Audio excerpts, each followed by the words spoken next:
నమస్కారం అండి. 2019-2024 మధ్య రాష్ట్రంలో భారీగా జరిగిన ఆర్థిక నిర్వహణ లోపాలపై గౌరవ ముఖ్యమంత్రి గారు నారా చంద్రబాబు నాయుడు గారు శ్వేతపత్రం సమర్పిస్తారు.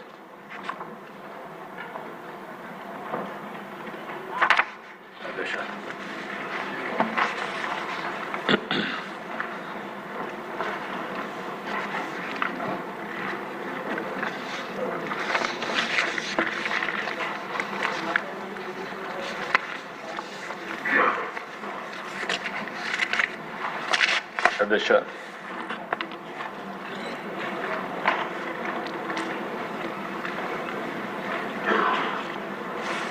ఈరోజు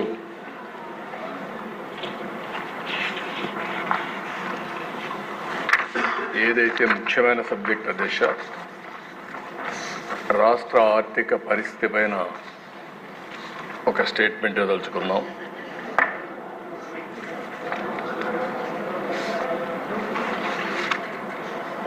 ఇక్కడ ఒకసారి చూస్తే అధ్యక్ష,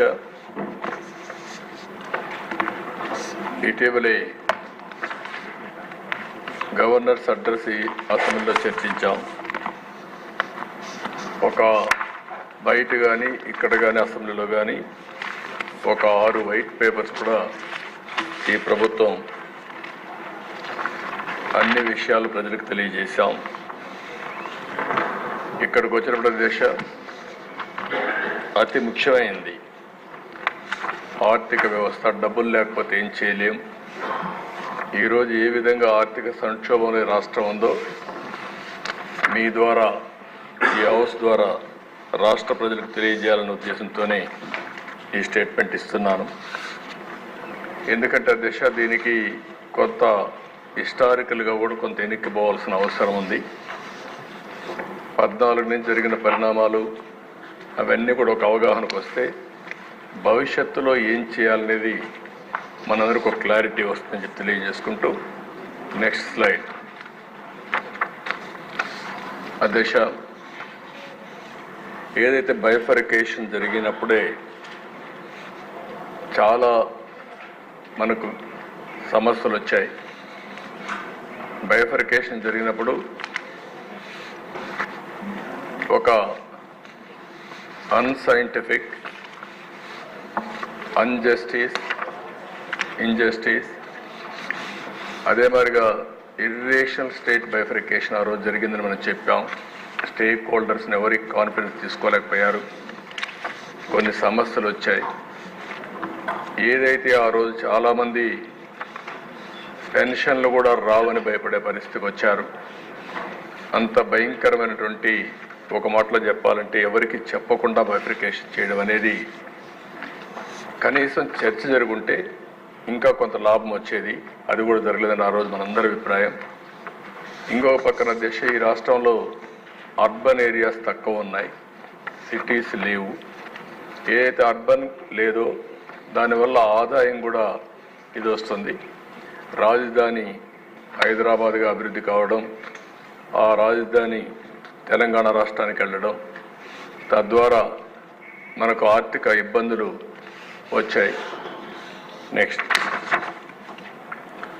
స్థూలంగా అధ్యక్ష, ఒకసారి మీరు చూస్తే ఆ రోజు విభజన సమయంలో ఆంధ్రప్రదేశ్ మనకు వచ్చిన ట్యాక్స్ అంతా కూడా 46% అధ్యక్ష.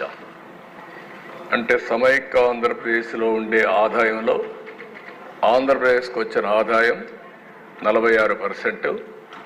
ఇంకొక పక్క అధ్యక్ష, జనాభా చూస్తే 58%. జనాభా 58%కి 46% ఆదాయం, 42% జనాభాకి 54% ఆదాయం వచ్చే పరిస్థితికి వచ్చింది. అక్కడి నుంచే ఈ సమస్యలు ఇన్హరెంట్గా మనకు ప్రారంభమైనాయి.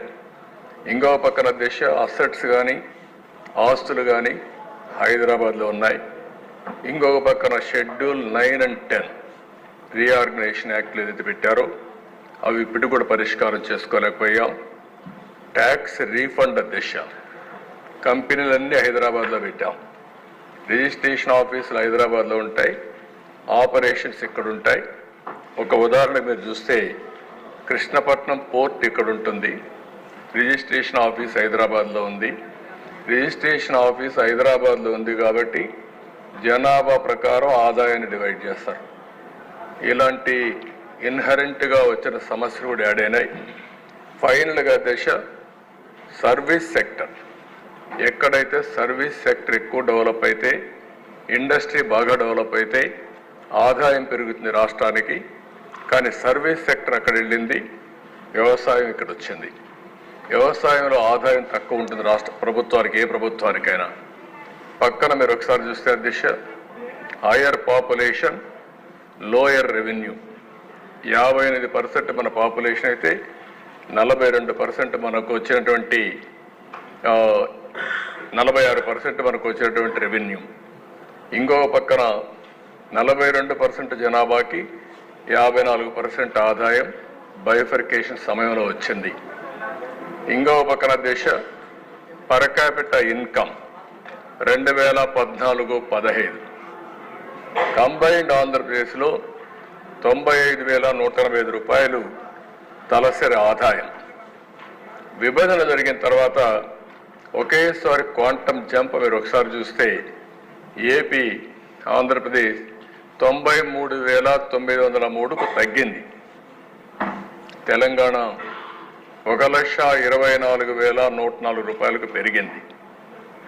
ఇంకొక పక్కన దేశ వ్యవసాయం చూస్తే ఆంధ్రప్రదేశ్ అండ్ తెలంగాణ కంపేర్ చేసుకుంటున్నాం. 2014లో 33% వ్యవసాయం ముందుంటే అది మనకు ఏదైతే ఆంధ్ర 33%కు వచ్చింది, తెలంగాణ 19%కు వచ్చింది. Industry Andhra Pradesh 23%, Telangana 19%. Service sector దిశ 44% ఆంధ్రప్రదేశ్, 61% తెలంగాణ. 17% డిఫరెన్స్ ఒక్క సర్వీస్ సెక్టర్లో వచ్చింది. దానికి కారణం హైదరాబాద్. దీనివల్ల ఒక స్ట్రక్చర్లోనే ఈ రాష్ట్రానికి కొన్ని ఇన్హరెంట్ సమస్యలు వచ్చాయి. అలాంటి సమస్యలతో విభజన జరిగింది. కానీ ఒక విధంగా చెప్పాలంటే రెండు తెలుగు రాష్ట్రాలే, తెలుగు జాతి ఉంది. ఒక విధంగా నాకు ఒక సాటిస్ఫాక్షన్, నేను ఆ రోజు చేసిన అభివృద్ధిని తెలంగాణ కంటిన్యూ చేస్తున్నారు ఏ ప్రభుత్వం వచ్చినా. అందువల్ల ఇబ్బందులు తగ్గాయి. మన రాష్ట్రానికి వచ్చినప్పుడు నిన్న మనం మాట్లాడుకున్న ఏమేం జరిగినాయని. నెక్స్ట్ వెళ్ళండి. ఇక్కడికి వచ్చినప్పుడు దిశ హైదరాబాద్ అక్కడికి వెళ్ళింది, కొంత ఎకో సిస్టమ్ వచ్చింది. మళ్ళీ ఈ రాష్ట్రంలో మనం అభివృద్ధి చేసుకోవాలి. ఇక్కడ కూడా కొన్ని అడ్వాంటేజెస్ ఉన్నాయి. ఒకటి, ఒక రాజధాని కట్టుకోవడం ఒక అవకాశం. పోలవరం నేషనల్ ప్రాజెక్టుగా పెట్టారు. పోలవరాన్ని పూర్తి చేస్తే ఎవ్రీ ఎకరాకు నీళ్ళు ఇచ్చుకోవచ్చు. ఇంకో పక్కన ఇక్కడ తీర ప్రాంతం సుదీర్ఘంగా ఉంది. ఇవన్నీ కూడా అభివృద్ధి చేస్తే ఈ ప్రాంతం కూడా తెలంగాణతో సమానంగా ముందు వెనక్గా ముందుకు పోతుందని చెప్పే ఉద్దేశంతో 5 ఏళ్ళు పెద్ద ఎత్తున అభివృద్ధి కోసం ముందుకు పోయాం. అదే సమయంలో సంక్షేమాన్ని కూడా బ్యాలెన్స్ చేశాం. ఇక్కడ ఒకసారి దిశ మీరు చూస్తే హై ఎక్స్పెండిచర్ అండ్ ఇరిగేషన్. ఎప్పుడూ పెట్టనంత ఇరిగేషన్ ఇన్ఫ్రాస్ట్రక్చర్ పెట్టాం. 64,000 కోట్ల రూపాయలు 5 సంవత్సరాల్లో పెట్టడం చరిత్రలో ఎప్పుడూ పెట్టని విధంగా పెట్టుబడులు పెట్టాం. దాని ఫలితాలు కూడా వచ్చాయి. ఇంకో పక్కన దిశ పట్టిసీమ లిఫ్ట్ ఇరిగేషన్. పోలవరం పూర్తయ్యే వరకు పట్టిసీమ ఒక లిఫ్ట్ ఇరిగేషన్ పెట్టి ఇమ్మీడియట్ బెనిఫిట్ రావడానికి నీళ్లు తీసుకొచ్చాం.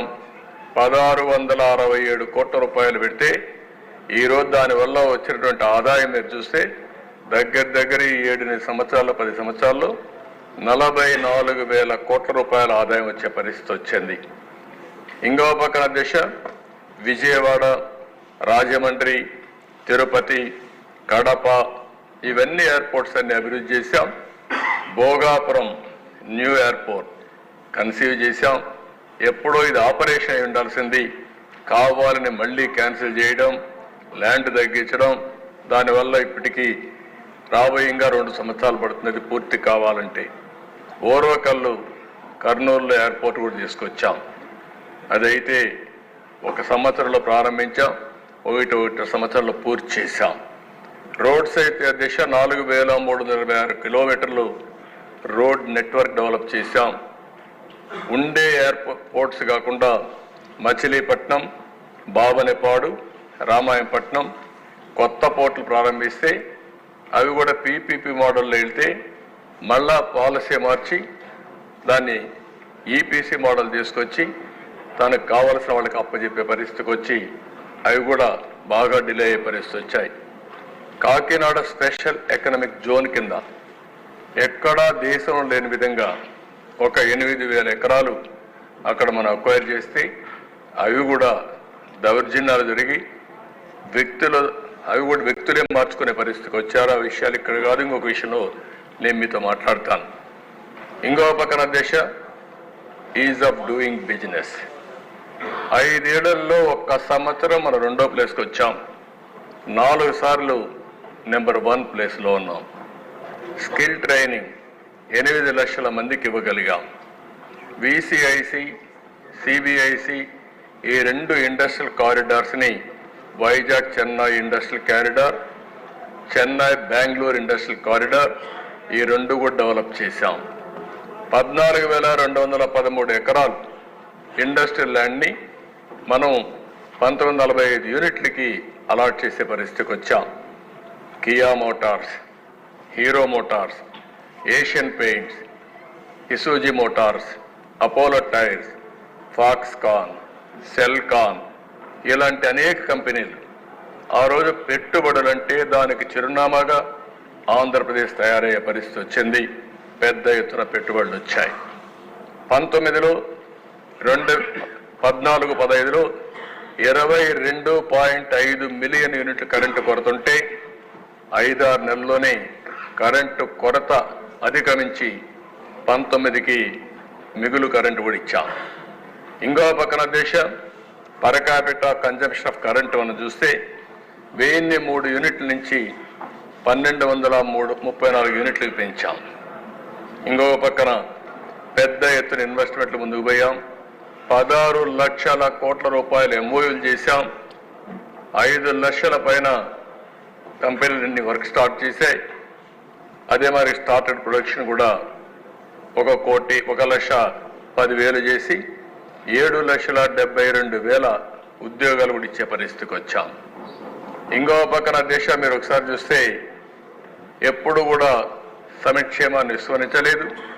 200 రూపాయలు పింఛను 1000 రూపాయలు పెంచి 1000 రూపాయల నుంచి 2,000 రూపాయలు పెంచి అంటే 200 2,000 అంటే 10 సార్లు పెంచిన ప్రభుత్వం, సంక్షేమం కోసం పనిచేసిన ప్రభుత్వం. ఈరోజు మళ్ళీ 3,000 ఉంటే ఒకేసారి 4,000 చేశాం. మొట్టమొదటి నెలలో చెప్పిన మాట ప్రకారం 7,000 రూపాయలు తీసుకొచ్చి పేదవాళ్ళకి ఇచ్చాం. ఇంకో పక్కన దేశ ఫామ్ లోన్ వేవర్ 15,279 కోట్లు కష్టాల్లో ఉన్న ఇచ్చాం. ఇంకో పక్కన ఎంప్లాయీస్ కూడా 43% ఫిట్మెంట్ ఛార్జెస్ ఇచ్చాం. తెలంగాణలో ఏదైతే ఇచ్చారో ఆ 5 సంవత్సరాలు మీరు ఒకసారి ఆలోచిస్తే తెలంగాణ ఆదాయం ఎక్కువ ఉన్నా ఇక్కడ కూడా ఏమాత్రం కూడా తక్కువ చేయకూడదనే ఉద్దేశంతో సంక్షేమం కానీ అభివృద్ధి కానీ ఇంకా అన్ని కార్యక్రమాల్లో మనం ముందుకు పోయే పరిస్థితి వచ్చాం. స్కాలర్షిప్లు అయితే 20 లక్షల మంది స్టూడెంట్స్కి ఇచ్చాం.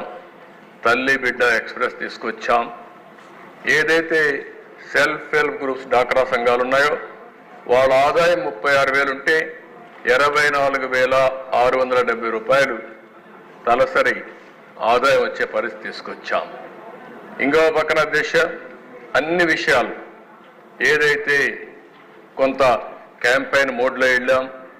బడి పిలుస్తోంది, పేదరికంపై గెలుపు, ఆరోగ్యం, పరిశుభ్రం, నీరు, చెట్టు, పొలం పిలుస్తోంది, ఇలాంటి అనేక కార్యక్రమాలు తీసుకొని మనం ముందుకు పోయి సంక్షేమ కార్యక్రమాలకి ఎన్ని ఇబ్బందులున్నా 34% బడ్జెట్లో సంక్షేమానికి ఖర్చు పెట్టాం. ఇది అదే ఎకో సిస్టమ్ కంటిన్యూ అంటే మనకి ఈరోజు ఇబ్బందులు వచ్చేటివి కాదు. నెక్స్ట్ ఇక్కడికి వచ్చినప్పుడు చూసే అధ్యక్ష, వాటర్ విషయంలో నేను ముందే చెప్పాను, ఒక్క 48,000 కోట్ల రూపాయలు ఇరిగేషన్ బడ్జెట్లో ఖర్చు పెట్టాం. 20,000 కోట్ల రూపాయలు నీరు చెట్టు నరేగాలో ఖర్చు పెట్టాం. ఇంకో పక్కన మీరు చూస్తే 32,30,000 ఎకరాలు ఆయకట్టు స్థిరీకరించాం. 42,208 ట్యాంకుల్ని అభివృద్ధి చేశాం. 11,30,000 ఎకరాలు కొత్త ఆయకట్టు తీసుకొచ్చాం. అదే మార్గ అధ్యక్ష, నేను మునిపే చెప్పాను, పట్టిసీమ కనపడుస్తుంది. ఇప్పుడు కూడా నీళ్ళైతే గలగలలాడుతూ వస్తున్నాయి. కృష్ణమ్మకు, గోదావరి నుంచి కృష్ణమ్మకు 2 నదులు అనుసంధానం చేసింది. మొట్టమొదట నదుల అనుసంధానం జరిగింది ఈ రాష్ట్రంలో జరిగింది. కానీ 5 ఏళ్ళు ఆగిపోయింది. పట్టిసీమ కూడా ఆపరేట్ చేయలేదు. పట్టిసీమ ఆపరేట్ చేస్తే నాకెక్కడ మంచి పేరు వస్తుందో, లేకపోతే నేను ఎక్కడ గుర్తొస్తున్నానని దాన్ని కూడా ఆపేసిన దుర్మార్గమైన ప్రభుత్వం 5 ఏళ్ళ దిశ. కదా నీళ్లు కూడా ఇవ్వలేకుండా చేశారు దిశ. ఏదైతే పులిచెంతల్లో ఉండే నీళ్లు అయిపోతే నీళ్లు లేని పరిస్థితి కృష్ణా డెల్టాకు తీసుకొచ్చారు. గోదావరి ఉన్నంత వరకు, కృష్ణానది ఉన్నంత వరకు 2 నదులు సాక్షిగా చెప్తున్న దేశ ఈ ప్రాంతానికి నీటి ఎద్దడి రాకూడదు. కానీ అలాంటి నీటి ఎద్దడి క్రియేట్ చేసిన మహా నాయకుడు గడిచిన ముఖ్యమంత్రి అధ్యక్ష. అదే ఆయన చూపించినటువంటి పరిపాలన. ఇంకో పక్క అధ్యక్ష, పోలవరం 15,304 కోట్లు ఖర్చు పెట్టాం. అందులో 11,702 కోట్లు 14-19 ఖర్చు పెట్టాం. అదే తెలుగుదేశం ప్రభుత్వం కానీ ఆ రోజు అధికారం ఉంటే 2021కి ఆ ప్రాజెక్టు పూర్తి అయిపోయింది. అది ఈరోజు ఇంకా 3 ఏళ్ళు అంటున్నాం. అంటే 27కి వస్తుందా, 28కి వస్తుందా? నిన్ననే అత్యవసరమైన పరిస్థితిలో పోలవరం డయాఫామ్ వాళ్ళు దెబ్బతింటే గవర్నమెంట్ ఆఫ్ ఇండియా ఒక ఎక్స్పర్ట్ కమిటీ వేశారు. వేరే దేశాల నుంచి పిలిపించి, అమెరికా, కెనడా ఆ దేశాల్లో ఉండే ఎక్స్పర్ట్స్ పిలిపించి ఒపీనియన్ తీసుకున్నారు. వాళ్ళు చాలా స్పష్టంగా చెప్పారు, మళ్ళీ పోలవరానికి ఏమాత్రం ఇబ్బంది లేకుండా ఉండాలంటే ప్యారలల్గా మళ్ళా న్యూ డయాఫామ్ వాల్ కట్టాలని. అంటే మనందరం గుర్తుపెట్టుకోవాల్సింది, ఒరిజినల్గా డయాఫామ్ వాల్ కట్టింది 446 కోట్లు. అదే రిపేర్లు 3 దిక్కలు జరిగాయని చెప్పి ఒక రిపోర్ట్ వచ్చింది. ఆ 3 రిపోర్ట్లు చేస్తే 447 కోట్లు అవుతుంది. అయితే ఇది గ్యారంటీ లేదు. అందుకని వాళ్ళు రికమెండ్ చేసింది గోదావరి ఒకేసారి 50 లక్షల క్యూసిక్స్ ఆఫ్ వాటర్ ఓసారి వచ్చే అవకాశం ఉంది. పెద్దగా వస్తే పీక్ పీరియడ్లో దీనికి డిజైన్ చేసింది 50 లక్షల క్యూసిక్స్ ఆఫ్ వాటర్. మనం అందరం మాట్లాడుకుంటున్నాం 3 గేజెస్ చైనాలో, ప్రపంచంలోనే పెద్ద ప్రాజెక్ట్ అని. దానికంటే ఎక్కువ వాటర్ వచ్చే పెద్ద ప్రాజెక్టు గోదావరి. అలాంటి గోదావరిలో కానీ ప్రమాదం వస్తే మళ్ళా చాలా ఇబ్బందులు వస్తాయనే ఉద్దేశంతోనే ఏమాత్రం రిస్క్ తీసుకోకూడదనే ఉద్దేశంతో 990 కోట్ల రూపాయలు ఖర్చు పెట్టి న్యూ డయాఫామ్ వాల్ కన్స్ట్రక్ట్ చేసే పరిస్థితికి వచ్చాం. అదే నిన్న రికమెండ్ చేశాం క్యాబినెట్లో. అంటే ఒక దుర్మార్గమైన పాలన చెప్తే వచ్చుంటే ఇవన్నీ ఉంటే బాగుంటాయి, కానీ ఇనే ఓపిక లేదా ఉండే 10 మందికి కూడా. ఈరోజు మనం గుర్తుపెట్టుకోవాలి, ఒక దుర్మార్గమైన పాలన వల్ల 466 కోట్ల రూపాయలతో అయిపోయిన ప్రాజెక్ట్ని ఈరోజు 990 కోట్ల రూపాయలు ఖర్చు పెట్టే పరిస్థితికి వచ్చింది. కాలయాపన 221కి అయిపోయే ప్రాజెక్టు 2027-28కి పోస్ట్ పోన్ అయ్యే పరిస్థితి వచ్చింది. అదర్ ప్రాజెక్ట్స్ అధ్యక్ష, ఆ రోజు మీరు చూస్తే పురుషోత్తపట్నం లిఫ్ట్ ఇరిగేషన్ 2,15,000 ఎకరాలు, బొడ్డేపల్లి రాజగోపాలరావు వంశధార 2,10,000 ఎకరాలు, హంద్రీ నివాసు జల స్రవంతి 1,93,000 ఎకరాలు. సర్దార్ గౌతలచ్చన్న తోటపల్లి 1,64,000 ఎకరాలు. శ్రీ కృష్ణదేవరాయ గాలేరు నగరి సుజల స్రవంతి 65,000 ఎకరాలు. కందుల ఓబుల్ రెడ్డి గుండ్లకమ్మ 60,000 ఎకరాలు. ఇవన్నీ కూడా న్యూ ఆయకట్టు క్రియేట్ చేసింది ఆనాటి తెలుగుదేశం ప్రభుత్వం. నెక్స్ట్ ఇంకో పక్క దేశ ఇరిగేషన్ కాన్సన్ట్రేషన్ పెట్టాం. రెండోది న్యూ ఎపిక్ సెంటర్ గ్రోత్ పెట్టి అమరావతి అధ్యక్ష ఈ ప్రాజెక్ట్ను చూస్తే ఎంత బాగుందో ఒకసారి చూడండి. వరల్డ్ బెస్ట్ సిటీగా తయారైంది. ఈరోజు దేశంలో ఒక ఆస్పిరేషన్ ఉంది, కొత్త నగరాలు రావాలని. ఇప్పుడు వచ్చిన నగరాలన్నీ చాలా పూర్వం వచ్చినటి. ఆ రోజు హైదరాబాద్ సికింద్రాబాద్ 2 నగరాలుంటే నేను సైబరాబాద్ నగరాన్ని యాడ్ చేశాను. ఇన్ఫర్మేషన్ టెక్నాలజీకి ప్రాధాన్యత ఇవ్వాలని ఆ పేరు నేనే పెట్టాను. బిల్ క్లింటన్ వచ్చాడు, ఆ రోజు ఇనాగరేషన్ చేసే పరిస్థితికి వచ్చాం. ఈరోజు అమరావతి అధ్యక్ష ఆ రోజు కానీ ఇదే స్పీడ్లో కానీ జరిగి ఉంటే ఆర్టిఫిషియల్ ఇంటెలిజెన్స్ సిటీగా తయారయ్యేది. Amaravati first letter A, last letter I.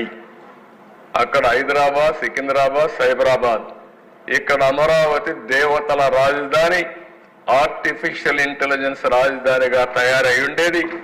దాన్ని దుర్మార్గులు దెబ్బతీసే పరిస్థితికి వచ్చారు. ఇక్కడంతా అధ్యక్ష మీరు చూస్తే స్ఫూర్తి కూడా ఇంపార్టెంట్. 34,400 ఎకరాలు, 29,966 మంది రైతులు ఒక్క డిస్ప్యూట్ లేకుండా పూర్తిగా వాలంటరీగా స్వచ్ఛందంగా ముందుకొచ్చి ఈ ల్యాండ్ ఇచ్చే పరిస్థితికి వచ్చారు. 41,170 కోట్ల రూపాయలకు టెండర్ పిలిచాం. 4,318 కోట్లు పనులైనాయి. 1,265 కోట్లు ఇంకా పెండింగ్ బిల్స్ ఉన్నాయి. ఇది అయింటి అధ్యక్ష ప్రపంచం చర్చించుకునే విధంగా. ఒకప్పుడు హైదరాబాద్ని నేను ప్రపంచంలో ఎక్కడన్నా పోయినప్పుడు చెప్పేవాడిని, మీరు హైదరాబాద్కి రమ్మని. వాళ్ళు అడిగేవాళ్ళు, హైదరాబాద్ అంటే మీది పాకిస్తాన్ హైదరాబాదా, ఇండియా హైదరాబాద్ అని. నేను గర్వంగా చెప్పాను హైదరాబాద్ ఇండియా హైదరాబాద్ అని. ఇప్పుడు ప్రపంచంలో హైదరాబాద్ గురించి చెప్పక్కర్లేదు. పాకిస్తాన్ హైదరాబాద్ ఎక్కడో ఉంది, ఇండియా హైదరాబాద్ ప్రపంచ పటంలో పెట్టినటువంటి పార్టీ తెలుగుదేశం ప్రభుత్వం అని చెప్పి కూడా నేను మీకు తెలియజేస్తున్నా. అలాంటిది ఇది కూడా ప్రపంచంలో ఒక మేలైన నగరంగా ఉండేది. 50,000 నుంచి 1,00,000 మంది అక్కడ నివాసం ఉన్నారు. ఇది ఇంకా మనం ముందుకు తీసుకెళ్ళి ఉండడం 7 లక్షల ఉద్యోగాలు వచ్చేటివి.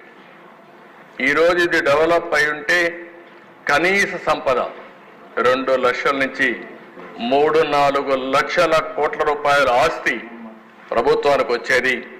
ఇది కూడా దెబ్బతినే పరిస్థితి వచ్చింది. ఓసారి చరిత్ర మళ్ళీ అమరావతికి పూర్వ వైభవం వస్తుంది.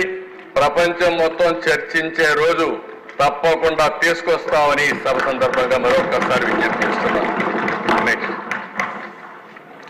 అధ్యక్ష 5 సంవత్సరాలు మీరు చూస్తే ఎకనామిక్ గ్రోత్ 13.5%. టాప్ 3లో మందొకటి. ఇంకొక మాటలో చెప్పాలంటే సమానంగా 13.5లోనే మనం ఉన్నాం. అంటే నెంబర్ 1గా చేయగలిగాం. Manufacturing 10% growth, all India 8.4%.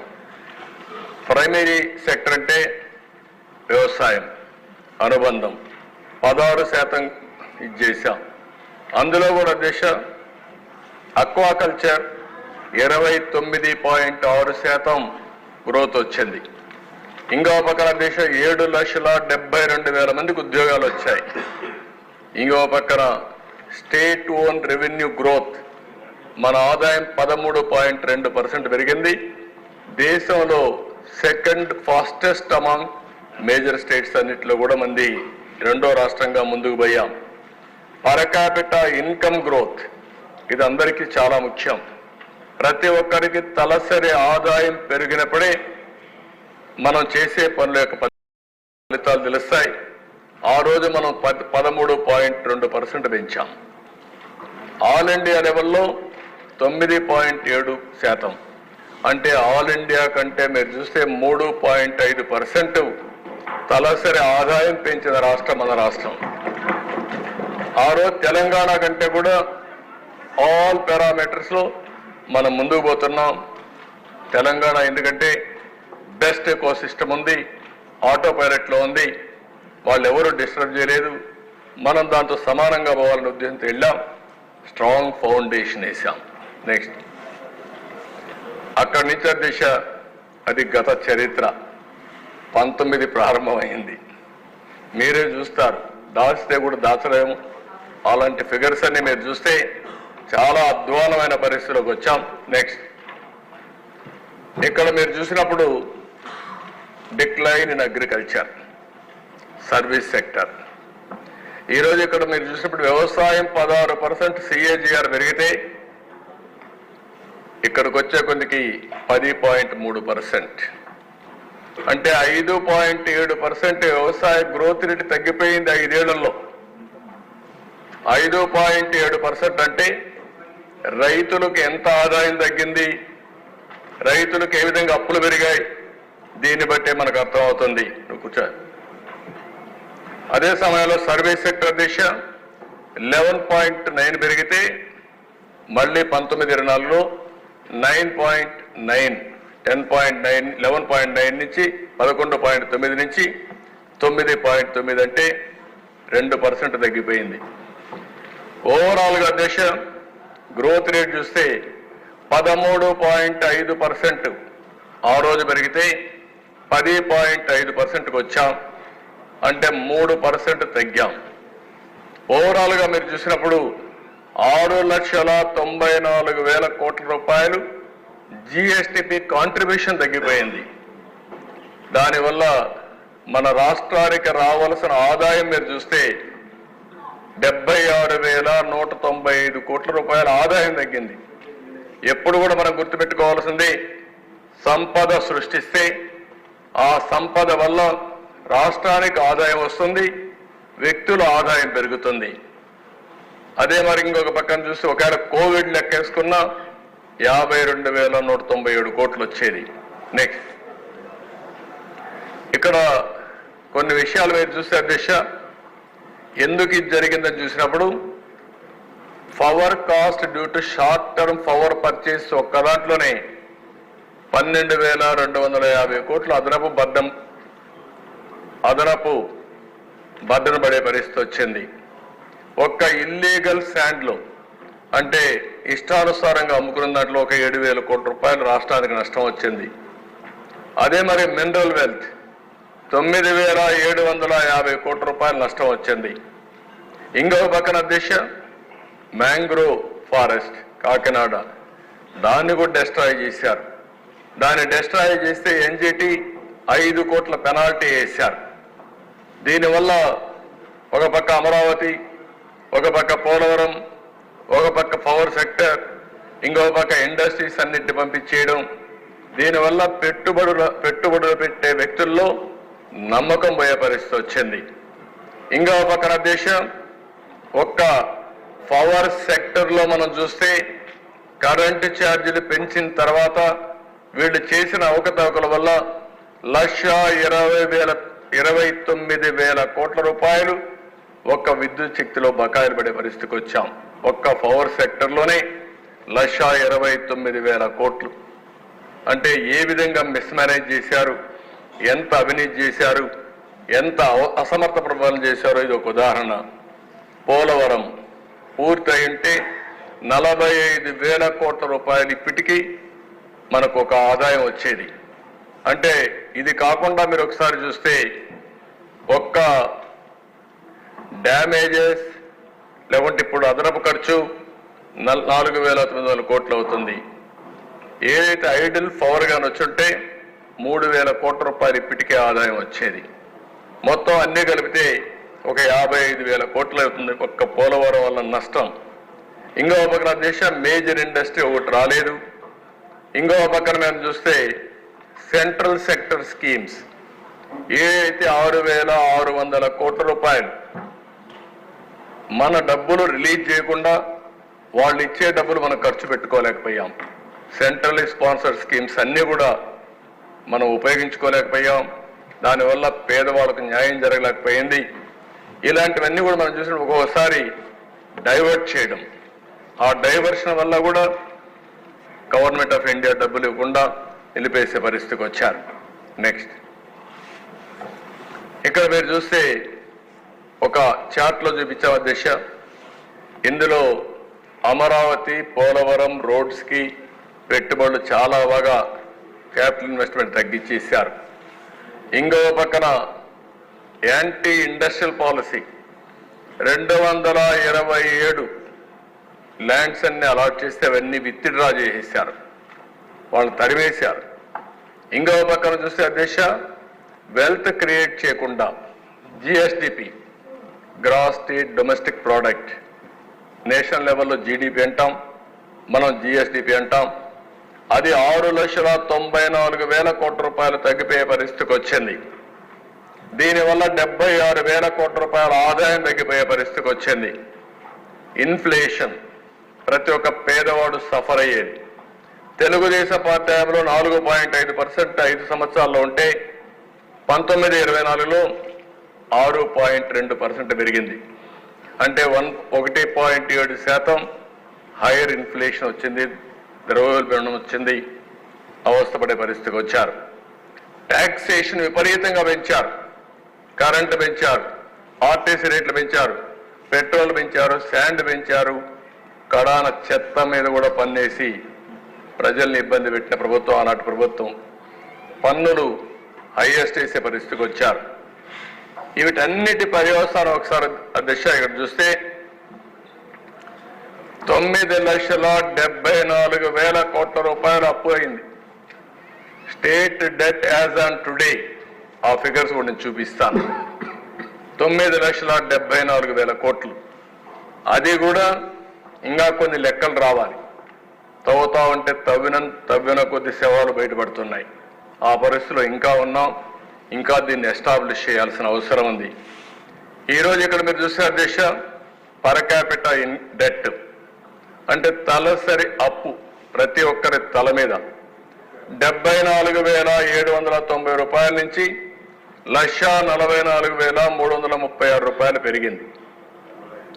Double అయిపోయే పరిస్థితి వచ్చే, డబుల్ పైన దగ్గర. ఇంకో పక్కన ఆదాయం 13.2% అంత మునుపుంటే అది 9.5% తగ్గింది. ఆదాయం తగ్గింది, అప్పు పెరిగింది. తలసరి ఆదాయం తగ్గింది, తలసరి అప్పు పెరిగింది. అంటే డీబీటీ ఏమైంది? ఎక్కడ కొట్టుకోబోయింది? ఎందుకు అప్పు చేశారు? పేదవాడికి ఉపయోగపడే కార్యక్రమాలు చేయలేదని చాలా స్పష్టంగా అర్థమవుతున్న దిశ. అదే నెక్స్ట్ కూడా చార్ట్లో చూపించాం. 74,000 నుంచి 1,40,000 అప్పు, 13.2% నుంచి 9.5% వరకు ఆదాయం తగ్గిపోయే పరిస్థితి వచ్చింది. నెక్స్ట్, ఇవన్నీ అధ్యక్ష mismanagement of financial resources. మొత్తం రీరూటింగ్, డైవర్షన్. లోకల్ బాడీస్కి government of India finance commission ద్వారా డబ్బులు ఇస్తారు. ఎప్పుడు గవర్నమెంట్కు 3, ఒకటి సెంట్రల్ గవర్నమెంట్, ఒకటి స్టేట్ గవర్నమెంట్, మూడోది లోకల్ సెల్ఫ్ గవర్నమెంట్. ఈ మూటికి కూడా నిధులు కేటాయిస్తారు. కేంద్రం కూడా రాష్ట్రానికి ఇస్తే ఆ డబ్బులన్నీ కిందికి చేరవనే ఉద్దేశంతో ఏదైతే 74, 75 అమెండ్మెంట్ తీసుకొచ్చి నేరుగా సర్పంచులకి, పంచాయతీల డబ్బులు పంపించారు. అవి కూడా డైవర్ట్ చేసే పరిస్థితికి వచ్చారు. ఇంకో పక్కన దేశ గవర్నమెంట్ ఆస్తుల్ని తాకట్టు పెట్టారు. ఇది ఎప్పుడు మనం చూడలేదు, అవి కూడా నేను చూపిస్తాను మీకు. మూడోది లోకల్ బాడీ ఫండ్స్ కానీ, ఎంప్లాయీస్ సేవింగ్స్ కానీ, సిఎస్ఎస్ మ్యాచింగ్ గ్యారెంటీ కానీ ఇవన్నీ ఇవ్వకుండా నిర్వీర్యం చేసే పరిస్థితి వచ్చారు. మనకు ఎంత ఆదాయం వస్తుందో ఆదాయాన్ని బట్టి మనం ఖర్చు పెట్టాలి. ఖర్చు కూడా బ్యాలెన్స్ చేయాలి. సమిక్షేమం, వెల్ఫేర్ రెండు కూడా బ్యాలెన్స్ చేసుకుని సస్టైనబుల్ ఎకానమీకి ముందుకు పోవాల్సిన అవసరం ఉంది. అలాంటి ఆలోచనే రాకుండా పోవడం చాలా బాధాకరం ప్రీవియస్ గవర్నమెంట్లో. నెక్స్ట్, ఇక్కడ మీరు చూస్తే అధ్యక్ష, ఈ చార్ట్లో హైయర్ ట్యాక్సెస్ ఫ్రమ్ సిటిజన్స్ నుంచి అది గవర్నమెంట్కి వస్తుంది. ఈ పక్కన fixed deposits corporation, societies, universities అవన్నీ కూడా ఏపీ స్టేట్ ఫైనాన్షియల్ సర్వీసెస్ అని పెట్టి దాన్ని డైవర్ట్ చేశారు. ఆ డబ్బులు మళ్ళీ స్టేట్ డెవలప్మెంట్ కార్పొరేషన్ తీసుకొచ్చారు. ఇంకొక పక్కన అప్పులన్నీ తీసుకొని ఆ అప్పులన్నీ కూడా స్టేట్ డెవలప్మెంట్ కార్పొరేషన్ పేరు పెట్టి అప్పులు చేయడం మొదలుపెట్టారు, ఆస్తుల్ని తాకట్టు చేయడం మొదలుపెట్టారు. ఇది కాకుండా భవిష్యత్తులో వచ్చే ఆదాయం మద్యపాన నిషేధం చెప్పారు. కడాన మద్యపాన నిషేధం చేయకపోతే పోయారు, కానీ మద్యపాన నిషేధాన్ని 25 ఏళ్లకు తాకట్టు పెట్టి వచ్చే ఆదాయాన్ని కూడా ప్రోగ్రాంలకు ఇచ్చే పరిస్థితికి వచ్చారు, మొత్తం డైవర్ట్ చేసే పరిస్థితికి వచ్చారు. నెక్స్ట్, ఈరోజు డిపార్ట్మెంట్స్ దగ్గర 12 డిపార్ట్మెంట్స్ 4,738 కోట్లు, 3,645 కోట్ల రూపాయలు ఇప్పటికే మొత్తం తీసుకునింది 4,738, ఇంకా బ్యాలెన్స్ అమౌంట్ 3,645 కోట్లు ఉంది. అంటే 33 డిఫరెంట్ ఆర్గనైజేషన్స్లో ఉండే డబ్బంతా తీసుకునే పరిస్థితికి వచ్చారు. ఇవన్నీ కూడా ఎంప్లాయీస్ ప్రావిడెంట్ ఫండ్లో వచ్చినటివి, లేకుంటే డిఫరెంట్ సోర్సెస్ ద్వారా వచ్చేటన్నీ కూడా అన్నిట్లో మీరు చూస్తే Srinidhi, AP mineral development corporation, NTR university of health services, నిగ్డెట్, కృష్ణపట్నం ఇండస్ట్రీ సిటీ డెవలప్మెంట్, అదే మరిగా AP building and other construction workers welfare board, AP medical education research corporation, board of intermediate education, AP industrial development corporation, AP general insurance corporation, pollution control బోర్డులో ఉండే 100 రూపాయలు కూడా తీసేసుకునే పరిస్థితికి వచ్చారు. అంటే ఎక్కడ ఒక్క రూపాయి లేకుండా ఊడ్ చేశారు. మనం ఎక్కడన్నా వాళ్ళు డే టు డే ఖర్చులు పెట్టుకునే డబ్బులు కూడా వీళ్ళు డైవర్ట్ చేసి ఖర్చు పెట్టేసే పరిస్థితికి వచ్చారు. అంటే మెయిన్గా ఇవన్నీ కూడా డైవర్షన్ ఆఫ్ ఫండ్స్ ఇన్స్టిట్యూషన్స్ నుంచి టోటల్ రిసీవ్డ్ వాళ్ళకు తీసుకునేది 4,738 కోట్లు తీసుకున్నారు. బ్యాలెన్స్ అమౌంట్ 3,645 కోట్లు ఉంది. ఇంకా అక్కడ మీరు చూస్తే ఏదైతే తీసుకున్నారో మొత్తం కూడా 1,200 కోట్లు టోటల్ రిసీవ్ చేసుకున్నారు. బ్యాలెన్స్ అమౌంట్ 736 కోట్లు. ఇట్లా వేరియస్ డిపార్ట్మెంట్స్ అన్ని ఇప్పుడు ఎన్టీఆర్ హెల్త్ యూనివర్సిటీ 400 కోట్లు అయిపోయినాయి. అట్లా ఆ యూనివర్సిటీలో పిల్లలు కట్టిన ఫీజులు కూడా ఆ యూనివర్సిటీ డెవలప్మెంట్ కోసం కార్పస్ కోసం పెట్టుకొని డెవలప్ చేస్తాం, అవి కూడా లాగేసే పరిస్థితికి వచ్చారు. అంటే ఆల్ ఇన్స్టిట్యూషన్స్ అన్ని వీకెన్ అయిపోయాయి. డే టు డే ఎక్స్పెండిచర్ కూడా డబ్బులు లేని పరిస్థితి తీసుకొచ్చారు. నెక్స్ట్, ఇక్కడ భవిష్యత్ ఆదాయం ఏపీ ఎస్బిసిఎల్, ఏపీ ఎస్డిసి పేరు పెట్టి లిక్కర్ సేల్స్, ఒక పక్క సిటిజన్స్, హై కాస్ట్ లో క్వాలిటీ లిక్కర్ నిన్నంతా నేను ఎక్స్ప్లెయిన్ చేశాను. ఇక్కడ వ్యాట్ వేశారు. వ్యాట్ కూడా స్పెషల్ మార్జిన్ పేరుతో వ్యాట్ నుంచి ఆ ఫండ్స్ని డైవర్ట్ చేశారు స్పెషల్ మార్జిన్ పేరుతో. ఆ డబ్బులు ఇప్పటికీ 20,676 కోట్ల రూపాయలు డైవర్ట్ చేసి APSBCL as a special margin వేసి గవర్నమెంట్కి ఇచ్చారు. ఇంకొక పక్కన అడిషనల్ రీటైల్ ఎక్సైజ్ ట్యాక్స్ అదేసి 14,275 కోట్ల రూపాయలు ఇప్పటి వరకు ఎస్క్రో ఇచ్చారు. నేరుగా ఎస్క్రో ఇచ్చి గవర్నమెంట్కి వస్తుంది, ట్రెజరీకి 1 డే ప్లస్ అని పెట్టి నెక్స్ట్ డే ఈ డబ్బులంతా అప్పులకు వెళ్ళిపోతుంది. మొత్తం కలిసి ఎక్కడికి వచ్చింది గవర్నమెంట్కి రావడం. ఇవన్నీ కూడా 15 years రెవెన్యూని డైవర్ట్ చేయడం కోసం ఏపీ ఏఆర్ఈటీ పెట్టారు. అంటే 15 ఏళ్ళు కడతానే ఉండాలి. మనం కూడా ఇంకా ఈ రోజు నుంచి మనకు వచ్చిన ఆదాయం కాస్తో కోస్తో ఎక్సైజ్లో వస్తే అప్పులు కట్టడానికి సరిపోతుంది. 15 ఏళ్ళు నువ్వు కాదు అందరూ కట్టాల్సిందే. ఈ సావరన్ గవర్నమెంట్ అంటే ఎవరు చేసిన తప్పులున్నా అది ప్రజల మీద చేసిన తప్పులే. భారం కూడా ప్రజల కోసం పెట్టిన భారాలే. ఇప్పుడు ఇంకా 15 ఏళ్ళు ఆ డబ్బులు వెళ్తానే ఉంటుంది ఆ రూటు.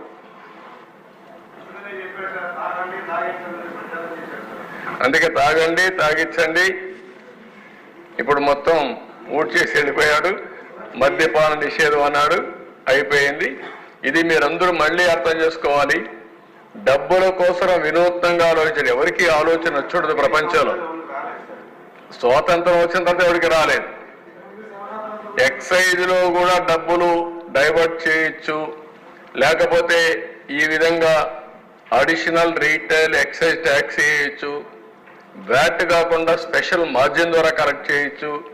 ఈ రెండు కలెక్ట్ చేసి మళ్ళీ సంక్షేమ కార్యక్రమాలు డైరెక్ట్గా పెట్టచ్చు. లేకపోతే ఆయన లూట్ చేసిన దానికి మిగిలిన డబ్బులంతా ఇక్కడ డైవర్ట్ చేశాడు, పీనట్స్ అన్ని. అంటే ఎంత అరాచకం అంటే అంత అరాచకాలు చేసే పరిస్థితికి వచ్చాడు. నెక్స్ట్, ఇది విశాఖపట్నం వాసులు. అందుకే మొన్న కాల్చి వాత పెట్టారు విశాఖపట్నం వాసులందరూ. ఈరోజు మీరు ఇక్కడ చూస్తే గవర్నమెంట్ పాలిటెక్నిక్ కాలేజ్ 24 ఎకరాలు 359 కోట్లకు తాకట్టు పెట్టారు. డైరీ 30 ఎకరాలు 309 కోట్లకు తాకట్టు పెట్టాడు. గవర్నమెంట్ ఐటీఐ కాలేజ్ 17 ఎకరాలు 270 కోట్లకు తాకట్టు పెట్టాడు. కడాన పోలీస్ క్వార్టర్స్ 9 ఎకరాలు 215 కోట్లు తాకట్టు పెట్టాడు. Training production centre of disabled welfare పాపం వాళ్ళు కూడా వేశాడు. 19 ఎకరాలు 157 కోట్లు పెట్టాడు. ఈ బంగ్లా 10 ఎకరాలు 203 కోట్లు. R&B క్వార్టర్స్ 3 ఎకరాలు 99 కోట్లు. కడాన రైతు బజారు కూడా వదిలిపెట్ల 4 ఎకరాలు అంటే 90 కోట్లకు తాకట్టు పెట్టాడు. సర్క్యూట్ హౌస్ మనం ఉండే అప్పుడప్పుడు పోయి ఉంటారు, దాన్ని కూడా 3 ఎకరాలు 40 కోట్లు పెట్టాడు. పీడబ్ల్యూ ఆఫీస్ 4 ఎకరాలు 79 కోట్లు. కడాన సెరికల్చర్ 6 ఎకరాలు 47 కోట్లు. తహసీల్దార్ ఆఫీస్ సీతంధార 1 ఎకరా 34 కోట్లు. ఇంకా మిగిలినవన్నీ వీళ్ళు కబ్జా చేశారు, ఇవన్నీ తాకట్టు పెట్టారు. 1940 కోట్ల రూపాయలు విశాఖపట్నంలో ఆస్తులు తాకట్టు పెట్టారు. ఒక 40,000 కోట్ల ఆస్తుల్ని కబ్జా చేశారు. ఈ రెండు అదే క్యాపిటల్. సుందర అందమైన పేరు. నెక్స్ట్, ఈరోజు మీరు చూస్తే లోకల్ బాడీ ఫండ్స్ నేను చెప్పాను. గవర్నమెంట్కి వచ్చిన డబ్బుల్ని 1453 కోట్ల రూపాయలు ట్రాన్స్ఫర్ చేయలేదు, వాళ్ళకి ఇవ్వలేదు. ఇంకొక పక్క పీడీ అకౌంట్లో లోకల్ బాడీస్ డబ్బులు లాస్ట్ 5 years ఉండేదాన్ని 1688 కోట్లు. ఈ రెండు కూడా లోకల్ బాడీస్ నుంచి మొత్తం డైవర్ట్ చేసుకున్నారు, 3142 కోట్లు. డిస్కామ్స్ మొత్తం 2126 కోట్లు డైవర్ట్ చేశారు. ఇది కాకుండా ఎంప్లాయీస్ సేవింగ్స్ డైవర్ట్ చేశారు 5242 కోట్లు. Pension and provident funds, AP Genco, AP Transco, discoms ఇవన్నీ 3143 కోట్ల రూపాయలు ఏపీ ఎస్బిసిఎల్లో బాండ్స్లో ఇన్వెస్ట్ చేశారు.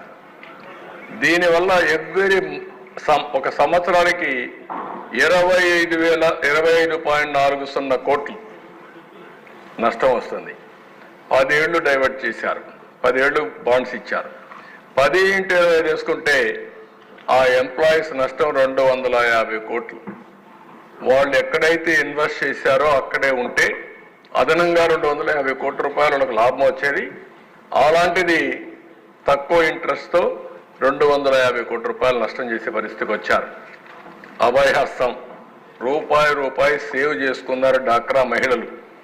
ఆ డబ్బులు 2100 కోట్లు ఉంది. దాంట్లో నుంచి 500 రూపాయలు నెలకు వాళ్ళకి పింఛన్ వస్తుంది. అది కూడా తీసుకొని కొట్టేశాడు, అది కూడా డైవర్ట్ చేసి ఖర్చు పెట్టేశాడు. అదే అవన్నీ ఉన్నాయి, అక్కడ ముందే చూపించాను అవన్నీ.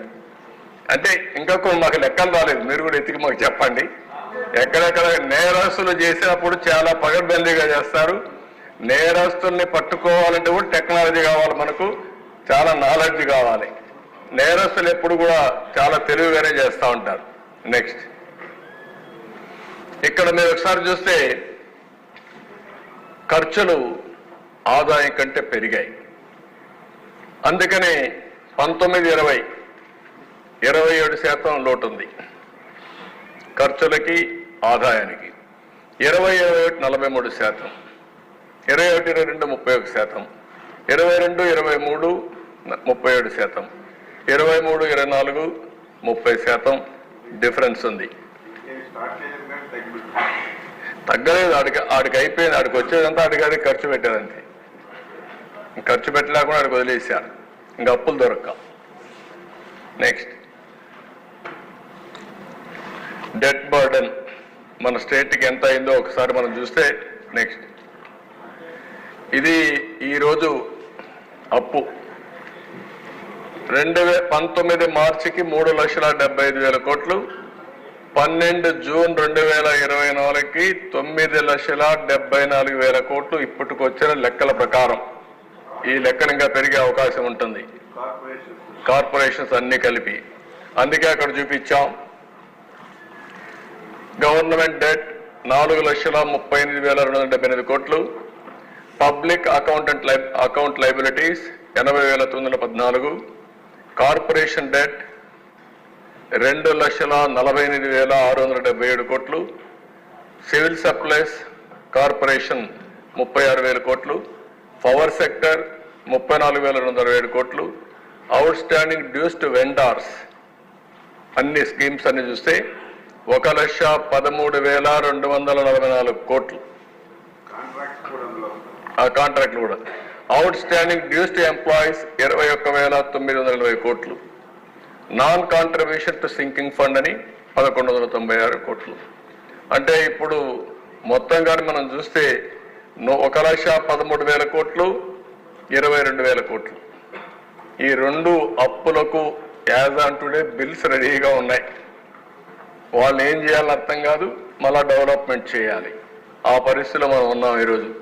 నెక్స్ట్, ఇక్కడ మళ్ళా ఒకసారి మీరు చూస్తే ఈచ్ డిపార్ట్మెంట్ 1,35,000 కోట్లకు బ్రేకప్ ఇచ్చాం.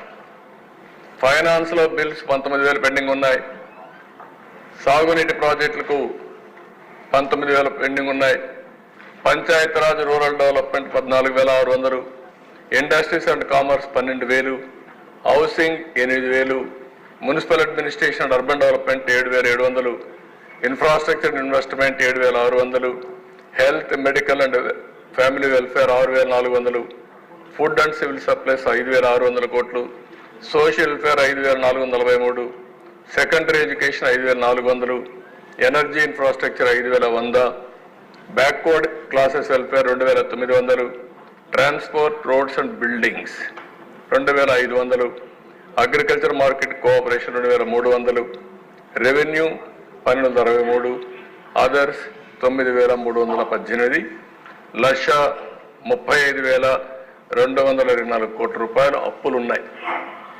అంటే మామూలు అప్పులు కాదు, ఇప్పుడు పే చేయాల్సిన అప్పులు, కరెంట్ అప్పులు ఇవి. ఇక్కడవన్నీ స్ట్రక్చర్డ్ అప్పులు, ఇవి మనం ఇప్పుడు అప్పులు ఉండేటివి. ఇవి పే చేసే తప్ప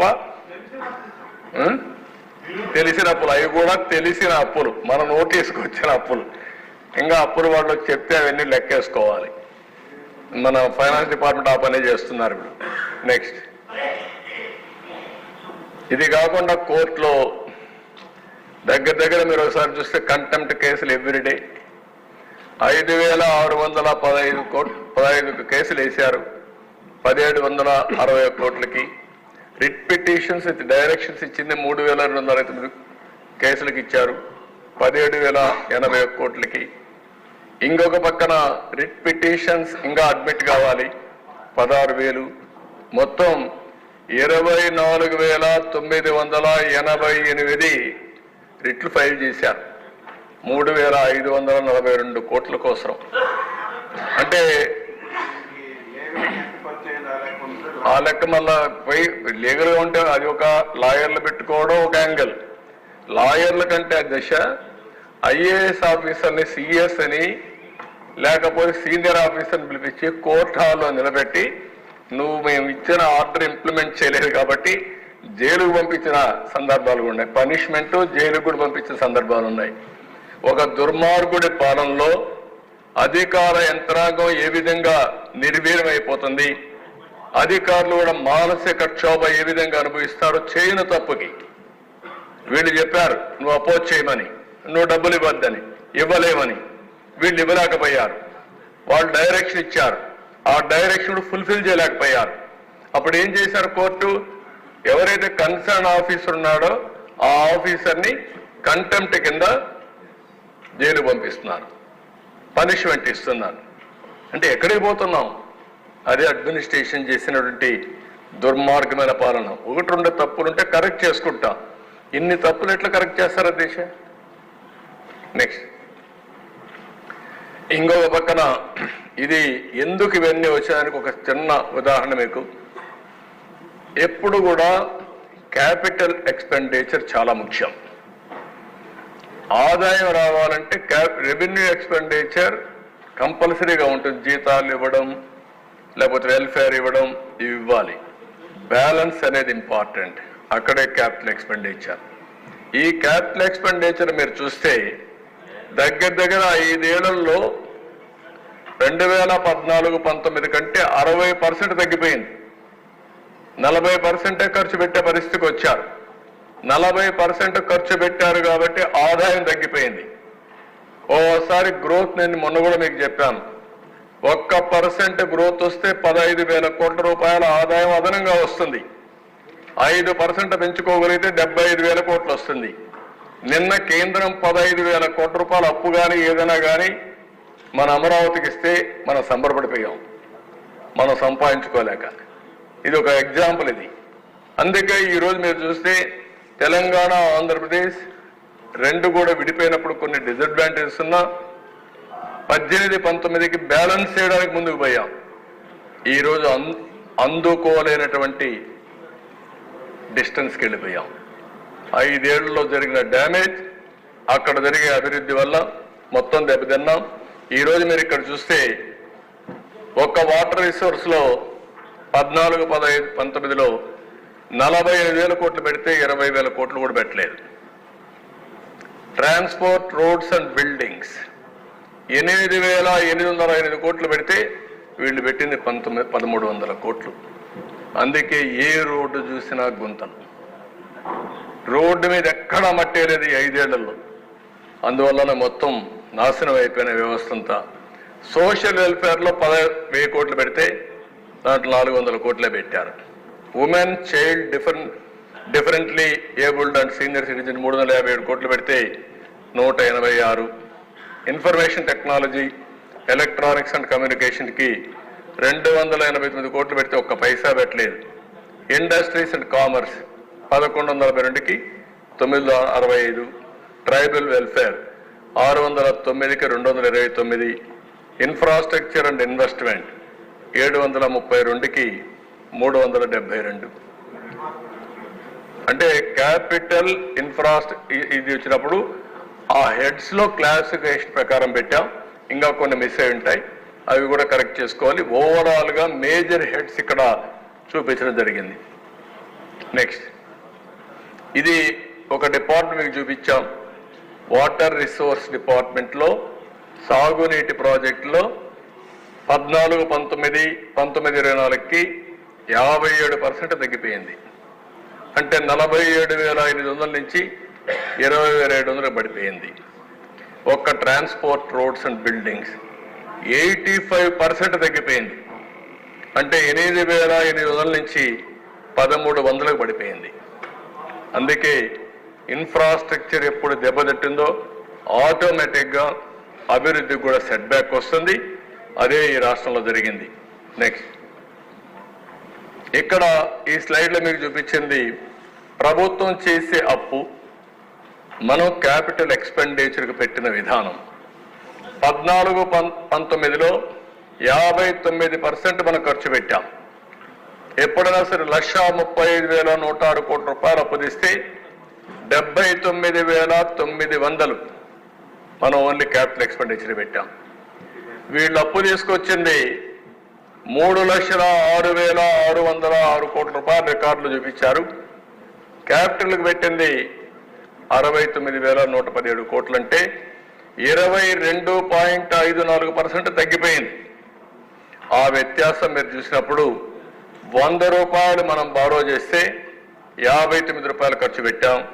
వాళ్ళు 100 రూపాయలు బారో చేస్తే 22 రూపాయలు ఖర్చు పెట్టే పరిస్థితికి వచ్చారు. దీనివల్ల ఆ వ్యత్యాసంతో ఇది ఒక విషియస్ సర్కిల్గా తయారయ్యే పరిస్థితికి వచ్చింది. నెక్స్ట్, ఇక్కడ మీరు చూస్తే ఒక ఐడియా వస్తుంది.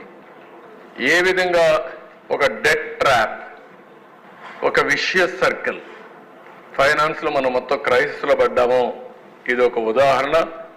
హై డెట్ సర్వీసింగ్ 9,74,000కి రాను వడ్డీ కూడా పెంచారు. ఎప్పుడు కూడా బ్యాంక్స్లన్నీ మీరు గుర్తుపెట్టుకోవాలి, క్రెడిబిలిటీ ఉంటే, రేటింగ్ బాగుంటే వడ్డీ తక్కువ ఉంటుంది. ఎవరైనా అప్పులు అడిగిన వాళ్ళు అట్నే ఉంటారు. తిరిగి ఇస్తారని నమ్మకం ఉంటే వడ్డీ తక్కువ ఇస్తారు, ఎందుకంటే సేఫ్ కాబట్టి. నువ్వు తిరిగి పే చేయలేవనే అనుమానం వస్తే వడ్డీ పెంచుకుంటా పోతారు. అదే ఇక్కడ జరిగింది. ఓ దగ్గర 2%, 3%, 4% హై ఇంట్రెస్ట్ రేట్లు వచ్చాయి. ఆ విధంగా మనకు అప్పులు కట్టడం, వడ్డీ కట్టడం చాలా సమస్యగా తయారవుతుంది. ఇంకొక పక్కన డిక్రీజ్ ఇన్ క్యాపిటల్ ఎక్స్పెండిచర్ తగ్గింది, బాగా ఖర్చులు తగ్గాయి. దీనివల్ల ప్రొడక్టివ్ ఎక్స్పెండిచర్ ఇన్వెస్ట్మెంట్లు పెట్టలేకపోయారు. దీంతో ఆదాయం తగ్గిపోయింది. మళ్ళా హైయర్ ట్యాక్సెస్కి వెళ్ళారు, మోర్ బారోయింగ్స్కి వెళ్ళారు. దానివల్ల మళ్ళా ఈ సైక్లింగ్గా పెరిగింది, కానీ క్రైసిస్ పెరిగింది, కానీ సమస్య పరిష్కారం కాలేదు. దీనివల్ల మళ్ళా ఫండ్స్ డైవర్ట్ చేశారు, ఆస్తులు తాకట్టు పెట్టారు. కడాన సెంట్రల్ స్పాన్సర్డ్ స్కీమ్స్ ఏవైతే ఉన్నాయో, మనం 30% పెడితే గవర్నమెంట్ 70% ఇస్తుంది. మనం 40% పెడితే వాళ్ళు 60% ఇస్తారు. మనం 40% ఇవ్వలేక, 30% ఇవ్వలేక, 10% ఇవ్వలేక వచ్చిన డబ్బులు డైవర్ట్ చేసి కడాన డబ్బులు కూడా వాళ్ళు ఇవ్వకుండా బ్లాక్ లిస్ట్లో పెట్టే పరిస్థితికి వచ్చారు. అది ఒక హౌసింగ్ తీసుకోవచ్చు, ఒక ఎస్సీ కార్పొరేషన్ తీసుకోవచ్చు, ఏదైనా సరే అన్నిట్లో ఇదే జరిగే పరిస్థితికి వచ్చింది.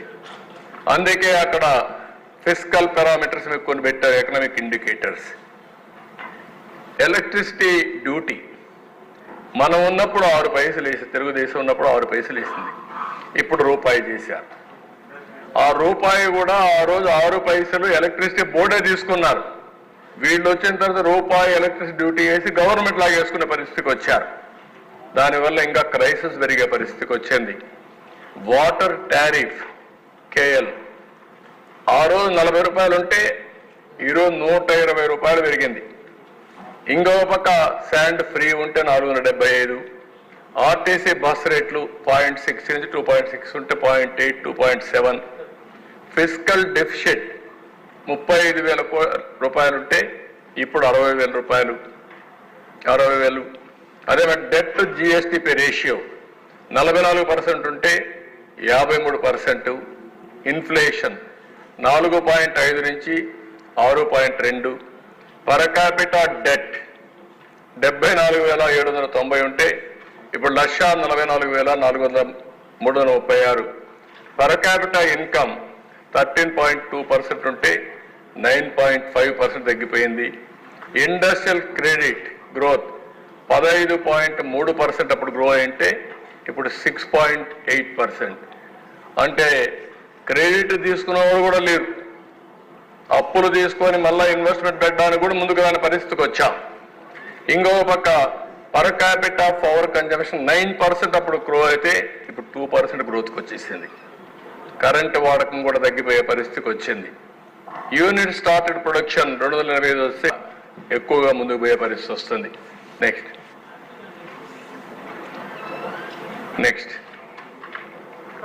ఇప్పుడు ఇక్కడ చూసినప్పుడు ఫైనాన్షియల్ స్ట్రెస్ ఉంది. ఇంకో పక్క ఎక్స్పెండిచర్ కూడా ఒకసారి మీరు చూస్తే మీకు అందరికీ ఒక క్లారిటీ రావాలి. నేను ముందే చెప్పాను, 9,74,000 కోట్ల రూపాయలు అప్పు ఉంది. 14-15లో మన ఆదాయం స్టేట్ ఓన్ రిసోర్సెస్ వచ్చి 38,000 కోట్లుంటే salaries, pensions excluding welfare pensions అవన్నీ తీసేస్తే 24,708 ఉంది. అది 65%. 18-19కి అది 84.9% పెరిగింది. 2023కు 24కి 106% పెరిగే పరిస్థితి వచ్చింది. ఇవన్నీ కూడా మనకు salaries, pensions, unpaid HR liabilities ఇవన్నీ వస్తాయి. అంటే ఈరోజు దీనివల్ల ఏమైంది, ఎక్కువ ఆధారపడే పరిస్థితికి వచ్చాం, అప్పుల మీద ఎక్కువ బారో చేసే పరిస్థితికి వచ్చాం.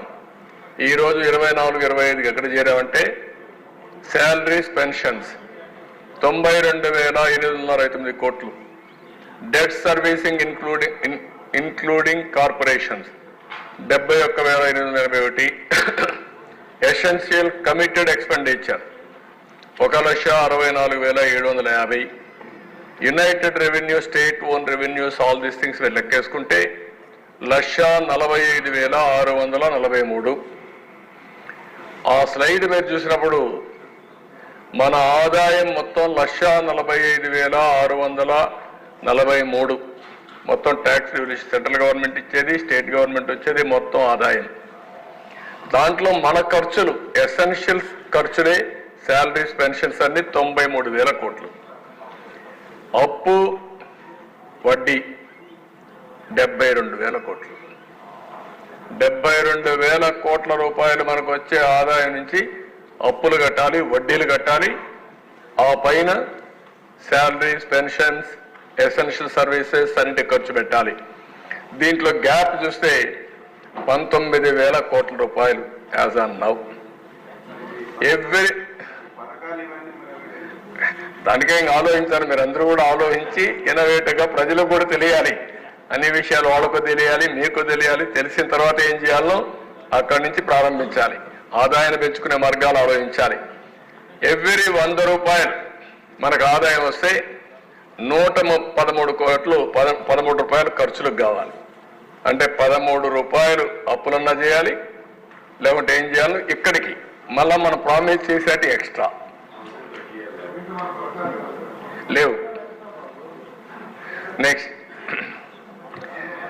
ఇక్కడ యాజ్ ఆన్ టుడే మళ్ళా పరిస్థితి ఒకసారి మీరు గుర్తుపెట్టుకోవాల్సింది, నేను చెప్పాను రాష్ట్ర ఆదాయం, కేంద్రం ఇచ్చే ట్యాక్స్ డెవల్యూషన్స్, సిఏఎస్పి, క్యాపిటల్ రిసీప్ట్స్ అన్నీ కూడా, పబ్లిక్ డెట్ అన్నీ కూడా పెట్టుకుంటే ఇక్కడ పబ్లిక్ డెట్ కూడా తీసుకొచ్చే అప్పులు కూడా 2,39,140 రూపాయలు కోట్లు, salaries 92,000, debt servicing 72,000, welfare pensions 33,000, power subsidy 14,000, PDS 5,000, Aarogyasri, diet, MDM, anganwadi 6,000, సిఏఎస్పి 24,000, administrative expenditure 3,400, total expenditure 2,50,000, total ఆదాయం 2,39,000. మనకిప్పుడు మైనస్ 11,685 కోట్లు ఉంది. అవుట్ స్టాండింగ్ 1,13,000 ప్లస్ 22,000, రెండు కలిపితే 1,46,000 కోట్లు. అంటే మొత్తం ఈ సంవత్సరం మన డెఫిసిట్ చూస్తే 1,46,000 కోట్లు ఉంది. ఈ ఇయర్ అంటే బిగినింగ్ కాబట్టి this is the problem. Next summary. ఒకసారి ఈ అసెంబ్లీ ద్వారా రాష్ట్ర ప్రజలందరికీ విజ్ఞప్తి చేస్తున్నా, ఎందుకు ఈ విధంగా జరిగింది అనుకున్నప్పుడు రాష్ట్ర విభజన మనకు కొంత నష్టం కలిగించింది. ఆ రాష్ట్ర విభజన కూడా అధిగమించడానికి మనం ఆ రోజు అనేక కార్యక్రమాలు ఆలోచించి తెలంగాణ రాష్ట్రానికి ఏవైతే అడ్వాంటేజ్ వచ్చాయో మనం అవన్నీ కూడా ఏ విధంగా అధిగమించాలి, ఏ విధంగా ఇక్కడ ఒక ఎకో సిస్టమ్ క్రియేట్ చేసుకోవాలని ఆలోచించాం. కానీ 1924 విభజన కంటే తీవ్రమైన నష్టం రాష్ట్రానికి జరిగింది, కోలుకోలేని దెబ్బ తగిలింది. అందుకే ఇక్కడ మళ్ళా నేను బ్రీఫ్ చేస్తున్న 6 వైట్ పేపర్లు మనం పబ్లిసైజ్ చేశాం. ఒక్క పోలవరం మిస్మేనేజ్మెంట్ వల్ల 53,000 కోట్ల రూపాయలు ఇప్పటి వరకు నష్టం. అది వచ్చుంటే 53,000 కోట్ల రూపాయలు మనకు అదనంగా జిఎస్టిపి కాంట్రిబ్యూషన్ వచ్చేది. అమరావతి ఈ ఒక్కదాని వల్ల దగ్గర దగ్గర 7 లక్షల ఉద్యోగాలు పోయినాయి. ఒక 2 నుంచి 3 లక్షల కోట్ల రూపాయలు ఆస్తి తరిగిపోయింది. ఎప్పుడు కూడా ఒక విషయం మనం గుర్తుపెట్టుకోవాలి, వ్యక్తి వినియోగం చేయాలి. అది ప్రోడక్ట్ కావచ్చు, మ్యానుఫ్యాక్చరింగ్లో వరి ధాన్యం పండించే రైతు నుంచి వచ్చే ధాన్యం కావచ్చు, ఫ్యాక్టరీ నుంచి వచ్చే సూదులు కావచ్చు, లేకపోతే ఏదైనా వస్తువులు కావచ్చు, లేకపోతే సర్వీస్ అన్నప్పుడు మనం అనేక సర్వీసులు తీసుకుంటా ఉంటాం. ఇప్పుడు బ్యాండ్ విత్ వాడతాం, దానికి డబ్బులు కడతాం, సెల్ ఫోన్కి వాడతాం, దానికి యూజర్ ఛార్జెస్ కడతాం, ఇలాంటివన్నీ ఉంటాయి. ఇవి రెండు కూడా ఆల్వేస్ మనం ముందుకు పోతా ఉంటే ఎకనామిక్ యాక్టివిటీ పెరుగుతుంది. ఇప్పుడు మనం ఇక్కడికి వచ్చాం, మొన్న ఒక ఆయన నాకు కనపడి ఈ గవర్నమెంట్ వచ్చిన తర్వాత నా ఆస్తుల విలువ 100 కోట్లు పెరిగింది, నేను 1 కోటి రూపాయలు అన్నా క్యాంటీన్కి ఇస్తానని చెప్పి ఇచ్చాడు. అంటే దీని అసెస్మెంట్ ఏంటి? 100 కోట్లు పెరిగింది కాబట్టి ఉదారంగా 1 కోటి రూపాయలు అన్నా క్యాంటీన్కి దానం చేయడానికి ముందుకొచ్చాడు. అది ఆర్థిక వ్యవస్థ. ఆ 100 కోట్లు పెరగలేదనుకోండి, తరిగిందనుకోండి 50 కోట్లు, ఈ 1 కోటి ఇచ్చే పరిస్థితిలో ఉండడు. పిల్లల చదువుకు కానీ, హాస్పిటల్ ఎక్స్పెండిచర్ కానీ, దేనికైనా సరే సంపద ఉంటే, భూమి విలువ కూడా ఉంటే, ఒక 1/2 ఎకరా అమ్ముకుంటే వెసులుబాటు వచ్చే పరిస్థితి వస్తుంది. అలాంటివన్నీ దెబ్బతిన్నాం. ఇంకొక పక్క ఒక్క పవర్ డిపార్ట్మెంట్లో 32,000 కోట్ల రూపాయలు కరెంటు ఛార్జీలు పెంచారు. కరెంటు ఛార్జీలు పెంచి left and right short term power purchase చేశారు. ఇంకొక పక్కన మీరు చూస్తే ఎవరైతే పీపీపీలు చేశాం సోలార్ ఎనర్జీ పార్ట్నర్స్ దగ్గర, వాళ్ళ దగ్గర కొనకుండా అవన్నీ క్లోజ్ చేసి షార్ట్ టర్మ్ పర్చేస్ చేశారు. వాళ్ళు కోర్టుకు పోయారు. కోర్టు నుంచి డైరెక్షన్ ఇచ్చి ఆ 9,000 కోట్లు కట్టాల్సిందే అని డైరెక్షన్ ఇస్తే 9,000 కట్టాం. 9,000 కట్టాం. ఊరికే వచ్చిన కరెంటు మనం తీసుకోలేదు. షార్ట్ టర్మ్లో కొన్నారు. 7 రూపాయలు 8 రూపాయలు పెట్టి కరెంటు కొన్నారు, 10 రూపాయలు పెట్టి కరెంటు కొన్నారు. అలాంటి మిస్మేనేజ్మెంట్లు పెద్ద ఎత్తున జరిగాయి. అంటే ఒక పక్కన విక్టిమైజేషన్కి వెళ్ళారు, అసమర్థ ఆలోచించారు, ఆలోచన లేకుండా ఆలోచించారు. కడాన ఈరోజు 1,29,000 కోట్ల రూపాయలు ఒక్క పవర్ సెక్టర్లో ఎలక్ట్రిసిటీ డిపార్ట్మెంట్స్ అనే కలిపి అప్పుల ఊబిలో ఉండే పరిస్థితికి వచ్చింది. ఇది ఎప్పుడు కూడా సమర్థవంతమైన పాలన ఉంటే ఎక్కడికక్కడ వెసులుబాటు వస్తుంది. అసమర్థుల పాలన ఉంటే ఈ విధంగా క్షీణించిపోయే పరిస్థితులు వస్తాయి. నెక్స్ట్, నేచురల్ రిసోర్సెస్, దేవుడిచ్చిన సంపద, ఇసుక, ఎన్ని అరాచకాలు జరిగాయో చూసాం. ఎవరు చెప్పినా ఏం లేదు. 7,000 కోట్ల రూపాయలు దోచుకున్నారు. భూగర్భ ఖనిజ సంపద ఎక్కడికక్కడ వెరైటీస్ కావచ్చు, లైమ్ స్టోన్ కావచ్చు, క్వార్ట్జ్ కావచ్చు, లెటరైట్ కావచ్చు, గ్రనైట్ కావచ్చు, క్వారీలు కావచ్చు, మొత్తం దోచుకునే పరిస్థితికి వచ్చారు. దీనివల్ల విపరీతంగా ఒక 10,000 కోట్లు ప్రాథమిక అంచనాల ప్రకారం నష్టం వచ్చే పరిస్థితి వచ్చింది. ఇంకో పక్కన మద్యం మొత్తం ఓన్ బ్రాండ్లు పెట్టారు. ప్రజారోగ్యాన్ని దెబ్బతీసే పరిస్థితికి వచ్చారు. దగ్గర తెలంగాణకు మనకు 20,000 కోట్ల రూపాయలు వ్యత్యాసం వచ్చే పరిస్థితి వచ్చింది. ఇయర్ 10,000 కోట్లు 12,000 కోట్లు డిఫరెన్స్ వచ్చే పరిస్థితి వచ్చింది. మనకు రావాల్సిన ఆదాయం 17,000 కోట్ల రూపాయలు తగ్గిపోయే పరిస్థితికి వచ్చింది. ఇక్కడ పెట్టిన బ్రాండ్లు రేట్లు చూసిన తర్వాత కర్ణాటక, తెలంగాణ, తమిళనాడు, ఒరిస్సా ఏదైతే వాళ్ళ బ్రాండ్స్ ఇక్కడ వచ్చి అమ్ముకునే పరిస్థితికి వచ్చారు. లా అండ్ ఆర్డర్ నిన్నే మాట్లాడాం. ఇవన్నీ మాట్లాడి అందరిపైన కేసులు పెట్టే పరిస్థితికి వచ్చారు. నెక్స్ట్, ఇది ఒక ఎగ్జాంపుల్ కింద ఈరోజు మనందరం ఒక సివియర్ ఫైనాన్షియల్ డిస్ట్రెస్లో ఉన్నాం. ఈరోజు ఎక్సైజ్ పాలసీ నిన్నే నేను చెప్పాను, అవన్నీ కూడా ఊరికి శాండ్ పాలసీ అవన్నీ ఇచ్చారు. ఈరోజు క్యాపిటల్ ఎక్స్పెండిచర్ తగ్గిపోయింది, అప్పులు పెరిగాయి. ఎలాంటి పనులు చేశారో ఇది ఒక్క ఉదాహరణ మాత్రం. ప్రజావేదిక ప్రజలకు ఉపయోగపడేది చట్ట వ్యతిరేకంగా కూల్చేశారు. రిషికొండలో ప్యాలెస్ కట్టారు, ఎన్విరాన్మెంట్ ఇంబ్యాలెన్స్ చేశారు, కొండలు కొట్టేశారు, కడాన ఎన్జిటి ఫైన్ వేసే పరిస్థితికి వచ్చారు. 500 కోట్ల రూపాయలు ఖర్చు పెట్టారు. ఒక్క ప్యాలెస్ కోసరం, ఒక వ్యక్తి విలాసం కోసరం ఆయన కావాలి. విశాఖపట్నానికి రాజధాని పేరు కాదు ఆయనకు కావాల్సిన, అక్కడ రాజధాని పేరు పెట్టి విశాఖపట్నంలో రిషికొండలో అక్కడి నుంచి మీరు చూసే సముద్రం కనపడుస్తుంది. ఆయన పోయి అక్కడ కూర్చొని ఆ సముద్రాన్ని చూసి ఆనందపడాలి. ఆయన ఆనందం కోసం 500 కోట్లు అంటే బాధ్యత లేని రాజకీయ నాయకుడు. ఇది మేజర్గా జరిగిన దుర్మార్గమైన కార్యక్రమం. నెక్స్ట్ ఇప్పుడు ఏం చేయాలో మీరు కూడా ఆలోచించాలి. ఆ రిషికొండ ప్యాలెస్ ఏం చేయాలి, ప్రజావేదిక ఏం చేయాలి.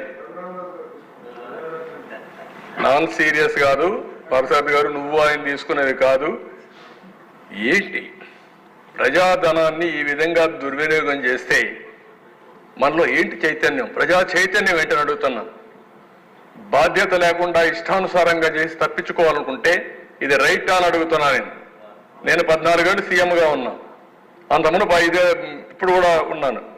ఎప్పుడు నేను ఇలాంటి ప్యాలెస్లు కట్టాలి గవర్నమెంట్కి అనుకోలేదు. ఏంటి ఆ ప్యాలెస్, ఎక్కడి నుంచి కడతావు నువ్వు, ఎక్కడిది డబ్బులు? ఇది టూరిజం, మొత్తం టూరిజంతో ఖర్చు పెట్టుంటే ఈ 500 కోట్ల రూపాయలు కనీసం సంవత్సరానికి 1000 కోట్ల రూపాయల ఆదాయం వచ్చేది, టూరిస్టులు వచ్చేవారు. అలాంటిది నీ యొక్క విలాసవంతం కోసం, నీ పైశాచిక ఆనందం కోసం 500 కోట్ల రూపాయలు తగలేస్తారా మీరు? బాధ్యత ఉందా మీకు? అడిగేవాళ్ళు లేకపోతే ప్రజల్ని మోసం చేస్తే నమ్మతారన్న ఉద్దేశంతో మభ్య పెడుతూ మళ్ళీ మాట్లాడుతున్నారు వచ్చి ఈరోజు మళ్ళా స్టేట్మెంట్ ఇస్తామని. నేను చాలా స్పష్టంగా అడిగాను. 36 మందిని చంపేశారని చెప్పారు.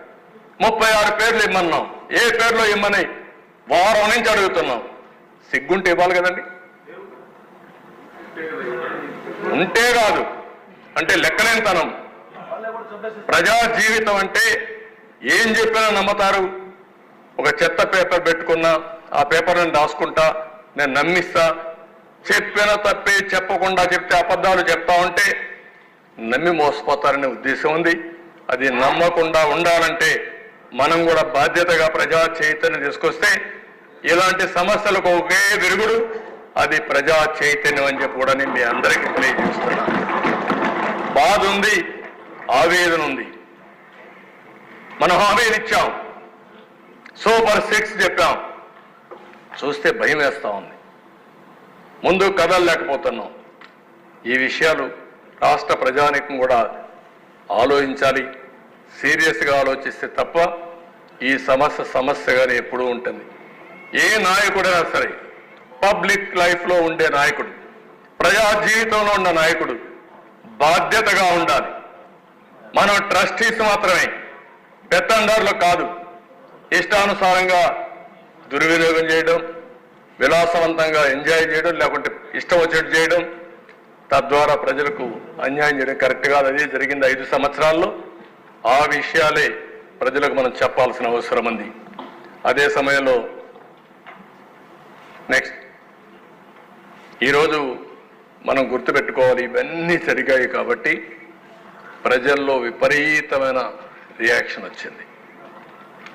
2019లో మనం ప్రజల్ని ఎడ్యుకేట్ చేశాం, కానీ ఆ రోజు ఒక అనుభవం వాళ్ళకు ఊహించకుండా ఓట్లేసి గెలిపించారు. 151 సీట్లతో గెలిపిస్తే నమ్మక ద్రోహం చేశారు, తీరని ద్రోహం చేశారు. దాని ఫలితం మనం కూడా అనుభవించాం, ప్రజలు అనుభవించే పరిస్థితికి వచ్చాం. ఈరోజు మళ్ళీ ప్రజల్లో ఎప్పుడూ రానంత నమ్మకం. నా జీవితంలో ఎప్పుడు ఎన్నో 10 ఎలక్షన్లు, నిన్న జరిగింది 10th ఎలక్షన్, నేనే కండక్ట్ చేసిన ఎలక్షన్లు, ఎప్పుడూ రానంత మెజారిటీ వచ్చాయి. 93% స్ట్రైక్ రేట్, 57% ఓట్లు పడ్డాయి. 94లో పెద్ద ఊపు ఉన్నప్పుడు, వేవ్ ఉన్నప్పుడు వచ్చింది 51% ఏదో వచ్చాయి. అలాంటిది 57% వచ్చాయి.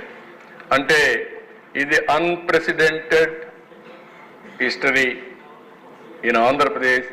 అదే సమయంలో భారతదేశ చరిత్రలో కూడా ఇలాంటి అరుదైన మ్యాండేట్లు వచ్చింది చాలా తక్కువ. అలాంటి మ్యాండేట్ ఇచ్చారు. అయితే ఇక్కడ మనందరం గుర్తుపెట్టుకోవాల్సింది, ఒక సమ్టైమ్స్ కొన్ని జరుగుతూ ఉంటాయి. 19లో జరిగిన అన్యాయం, 1924 వరకు జరిగిన డెస్ట్రక్షన్, దిక్కుదోచిన పరిస్థితికి మనం పడిపోయిన సందర్భంలో మళ్ళీ ప్రజలు ఒక హిస్టారిక్ మ్యాండేట్ ఇవ్వడం, కేంద్రంలో కూడా ఎన్డీఏ రావడం, ఎన్డీఏలో ఇక్కడ ఉండే వాళ్ళందరూ భాగస్వాములు కావడం, మనం అందరం హామీలు ఇచ్చాం ప్రజల కోసం. ఆ ప్రజల హామీలు నిలబెట్టడానికి కేంద్రం కూడా ముందుకొచ్చి మొన్ననే ఫస్ట్ టైం 5 ఏళ్లలో ఆంధ్రప్రదేశ్ గురించి ఒక పేరా పెట్టి, ఇది మా బాధ్యత, మేము మళ్ళీ ఆంధ్రప్రదేశ్ని రీకన్స్ట్రక్ట్ చేయడానికి ముందుకు వస్తామని ఎన్డీఏ గవర్నమెంట్ ముందుకు వచ్చారు కేంద్రంలో. మన వాళ్ళకి మనస్ఫూర్తిగా ధన్యవాదాలు తెలియజేయాల్సిన అవసరం ఉంది. అందుకే అమరావతి స్పెషల్ ఫైనాన్షియల్ సపోర్ట్ 15,000 కోట్లు, దీన్ని మనం ముందుకు తీసుకుపోవాలి. ఇంకో పక్క పోలవరాన్ని పూర్తి చేస్తామని, తొందరలో పూర్తి చేస్తామని హామీ. ఇంకో పక్క కొప్పర్తి, ఓర్వకల్, హెచ్బిఐసిలో 2 ఇండస్ట్రియల్ నోడ్స్, ఇది రాయలసీమకు ఎంతో ఉపయోగపడుతుంది. కొప్పర్తి కడపలో వస్తుంది, ఓర్వకల్ కర్నూలులో వస్తుంది, వెనుకబడిన ప్రాంతాల అభివృద్ధికి దోహదం చేసే పరిస్థితి వస్తుంది. ఇంకో పక్కన బ్యాక్వర్డ్ ఏరియాస్, రాయలసీమ, ఉత్తరాంధ్ర 2 కలిపి 7 జిల్లాలు, అదనంగా ప్రకాశం జిల్లా కూడా బైఫర్కేషన్ యాక్ట్లో లేదు, కానీ ప్రకాశం జిల్లా కూడా కలిపే పరిస్థితికి వచ్చారు.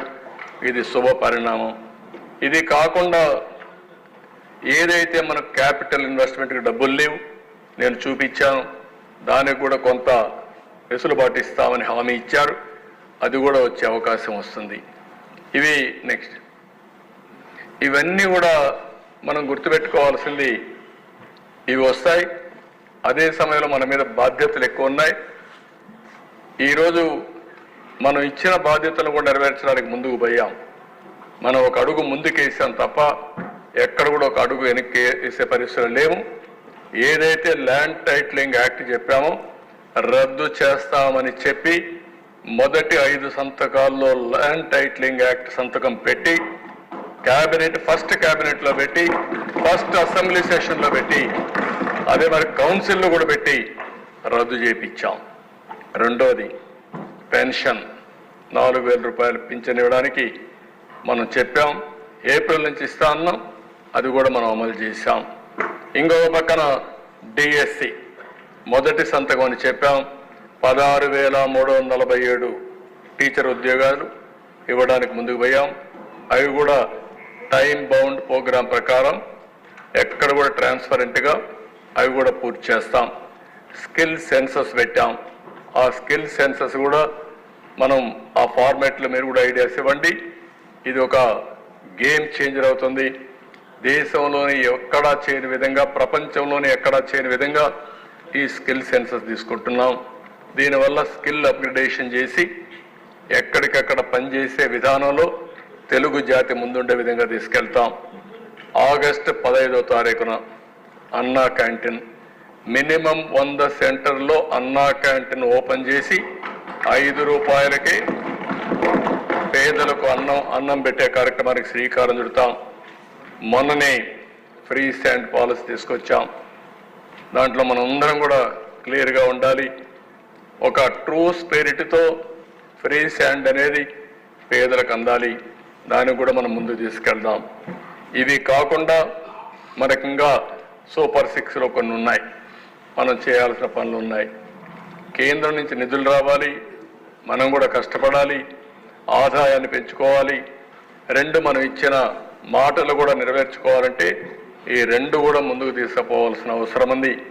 అందుకే ఇక్కడుండే అసెంబ్లీ మెంబర్స్ పైన ఒక ప్రత్యేకమైన బాధ్యత, ఒక గురుతరమైన బాధ్యత ఉందని చెప్పి నేను మీకు తెలియజేస్తున్నా. నెక్స్ట్, ఈరోజు మనం 7 వైట్ పేపర్స్ ఇచ్చాం. నేను చెప్పాను, మొత్తం వాస్తవాలు మీ ముందర పెట్టాను. ప్రజా జీవితంలో ఉన్నాం, మనకు ప్రజల ఆస్తులకు ట్రస్టీగానే ఉంటాం. రెండోది, ప్రజల ఆస్తుల్ని మెరుగైన విధానం నడిపించే విధంగా ఎక్కువ సంపద సృష్టించే విధంగా పాలసీలు తీసుకొస్తాం. మన దగ్గర డబ్బులు లేవు కానీ ఆలోచనలు ఉన్నాయి, అనుభవాలు ఉన్నాయి.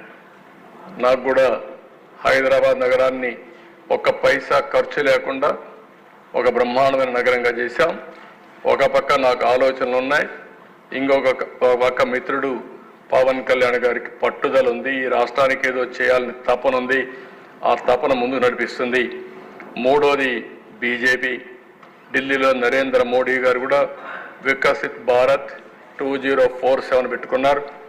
మనం కూడా 2047కి ఒక విజన్ కూడా తయారు చేసుకుందాం. నేను అందుకే మిమ్మల్ని అందరినీ విజ్ఞప్తి చేస్తున్నా, రొటీన్గా మామూలు అడ్మినిస్ట్రేషన్లో కాకుండా క్రియేటివ్గా ఏం చేయగలుగుతాం, సంపద సృష్టించే మార్గాలు ఏమేమి ఉన్నాయి. ఇప్పుడు మీరు అక్కడ చూశారు, దగ్గర రోడ్ల మీద 14-19లో పెట్టిన దాంట్లో 20% కూడా పెట్టలేదు. దానివల్ల పర్యవసానం ఏంటి? రోడ్లన్నీ గుంతలు పడిపోయినాయి, ఏ ఊరికి పోయే పరిస్థితి లేదు. ఒక పక్క నేషనల్ హైవేస్ ఈరోజు పర్ఫెక్ట్గా ఉన్నాయి. నేషనల్ హైవే దిగితే ఆంధ్రప్రదేశ్ రోడ్లు ఇంకెక్కడికి పోతా తెలియని పరిస్థితి ఉంది. దీనికి ఒక వినూత్నంగా ఏమైనా ఆలోచించగలుగుతామా? మన దగ్గరుండే డబ్బుల్ని ఏ విధంగా సద్వినియోగం చేయడం కోసం ఇప్పుడు గవర్నమెంట్ ఆఫ్ ఇండియాలో కూడా నీతి ఆయోగ్ కానీ గవర్నమెంట్ ఆఫ్ ఇండియా కానీ కొన్ని ప్రోగ్రాంలు తీసుకొచ్చారు. అవన్నీ కూడా public private partnership, viability gap funding. అంటే ఒక ప్రాజెక్ట్కి ఇంత డబ్బులు అవుతుందనుకుంటే ఆ డబ్బుల్లో ఎంత ఆదాయం వస్తుందో ఒక ప్రైవేట్ వ్యక్తి గారిని కోట్ చేసి, ఇప్పుడు నేషనల్ హైవే పాలసీ కూడా అదే, దాని మీద వైబిలిటీ గ్యాప్ ఫండింగ్ తక్కువ వస్తే అది డబ్బుల రూపంలో వాళ్ళకి కాంపన్సేట్ చేయడానికి గవర్నమెంట్ ఆఫ్ ఇండియా ముందుకు వచ్చారు. మనం కూడా అలాంటి పాలసీస్ ఏమైనా కొన్ని క్రియేట్ చేయగలుగుతామా? ఇప్పుడు వెస్ట్ గోదావరి ఉంది ఉదాహరణకు, రోడ్లన్నీ అధ్వానంగా ఉన్నాయి, అందులో black soil cottons every year రోడ్లైతే ఆ నీళ్లకు తరిగిపోతూ ఉంటాయి. అలాంటప్పుడు సిమెంట్ రోడ్లు వేసి అవసరమైతే నామినల్గా మామూలు వాళ్ళకి ఎవరికి మనం రోడ్ల మీద పెట్టాం, టోల్ పెడితే ఎవరికి పెడతాం? కార్లు, బస్సులు, లారీలు వచ్చిన వాళ్ళు వస్తారు, వాళ్ళకు మాత్రం పెట్టి మిగిలిన ట్రాక్టర్లు, ఎడ్ల బండ్లు, అంటే ఆటోలు, స్కూటర్లు ఇవన్నీ ఫ్రీగా పెట్టి తద్వారా వైబిలిటీ గ్యాప్ ఫండింగ్ మనమే ఇచ్చి మొత్తం రోడ్లు వేసే కార్యక్రమానికి శ్రీకారం చుట్టగలుగుతామా? ఒక ఆలోచన మీరు ఒకసారి ఆలోచించండి. ప్రతి గ్రామం నుంచి మండల హెడ్ క్వార్టర్కి, మండల హెడ్ క్వార్టర్ నుంచి సిటీ నియరెస్ట్ టౌన్లు, అక్కడి నుంచి నియోజకవర్గ హెడ్ క్వార్టర్, అక్కడి నుంచి ఎయిర్పోర్ట్, అక్కడి నుంచి రైల్వే స్టేషన్, అక్కడి నుంచి పోర్ట్, అన్నిటికీ కనెక్ట్ చేస్తూ ట్రాఫిక్ను బట్టి single lane, double lane, 4 lane, 8 lane, ఇప్పుడు 16 లేన్ వచ్చేస్తున్నాయి. ఇండియాలో 16 లేన్స్ రోడ్లు వచ్చేసే పరిస్థితి. హైదరాబాద్ టు బెంగళూరు అయితే 12 లేన్ వేస్తా ఉంటున్నారు, ఢిల్లీ టు ఆగ్రా అయితే 16 లేన్స్కి వెళ్ళిపోయారు. ఇలాంటివన్నీ వచ్చే పరిస్థితి వస్తుంది. అలాంటప్పుడు ఎవరైతే పే చేయగలుగుతారో వాళ్ళు పే చేసుకుంటారు. మనం దాని మీద ఆ వైబిలిటీ వచ్చినప్పుడు వాళ్ళకు ప్రాఫిటబుల్గా అన్నప్పుడు మనం గ్యాప్ ఫండింగ్ మనం ఇస్తాం. ఇప్పుడు 1000 కోట్ల రూపాయలు మనం ఖర్చు పెడితే 3000 కోట్లు మొత్తం రోడ్లని ఎంతవరకు చేయగలుగుతాం చేస్తే అన్ని విధాల లాభం ఉంటుంది, ఎవరికి ఇబ్బంది ఉండదు. ఇలాంటి వినూత్నమైన ఆలోచనలు మీరు కూడా చేయండి.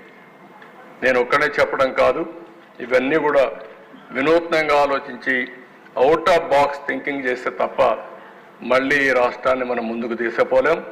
పేదవాళ్ళకు సంక్షేమం చేయాలి, పేదవాళ్ళను ఆర్థికంగా పైకి తీసుకురావాలి.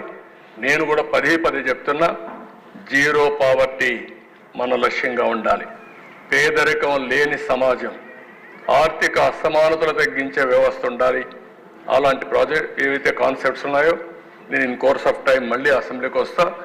ఈరోజు మనం అందరం ఆలోచించాల్సింది, ప్రజలందరూ కూడా విజ్ఞప్తి చేస్తున్నాం, మీరు కూడా ఆలోచించాలి.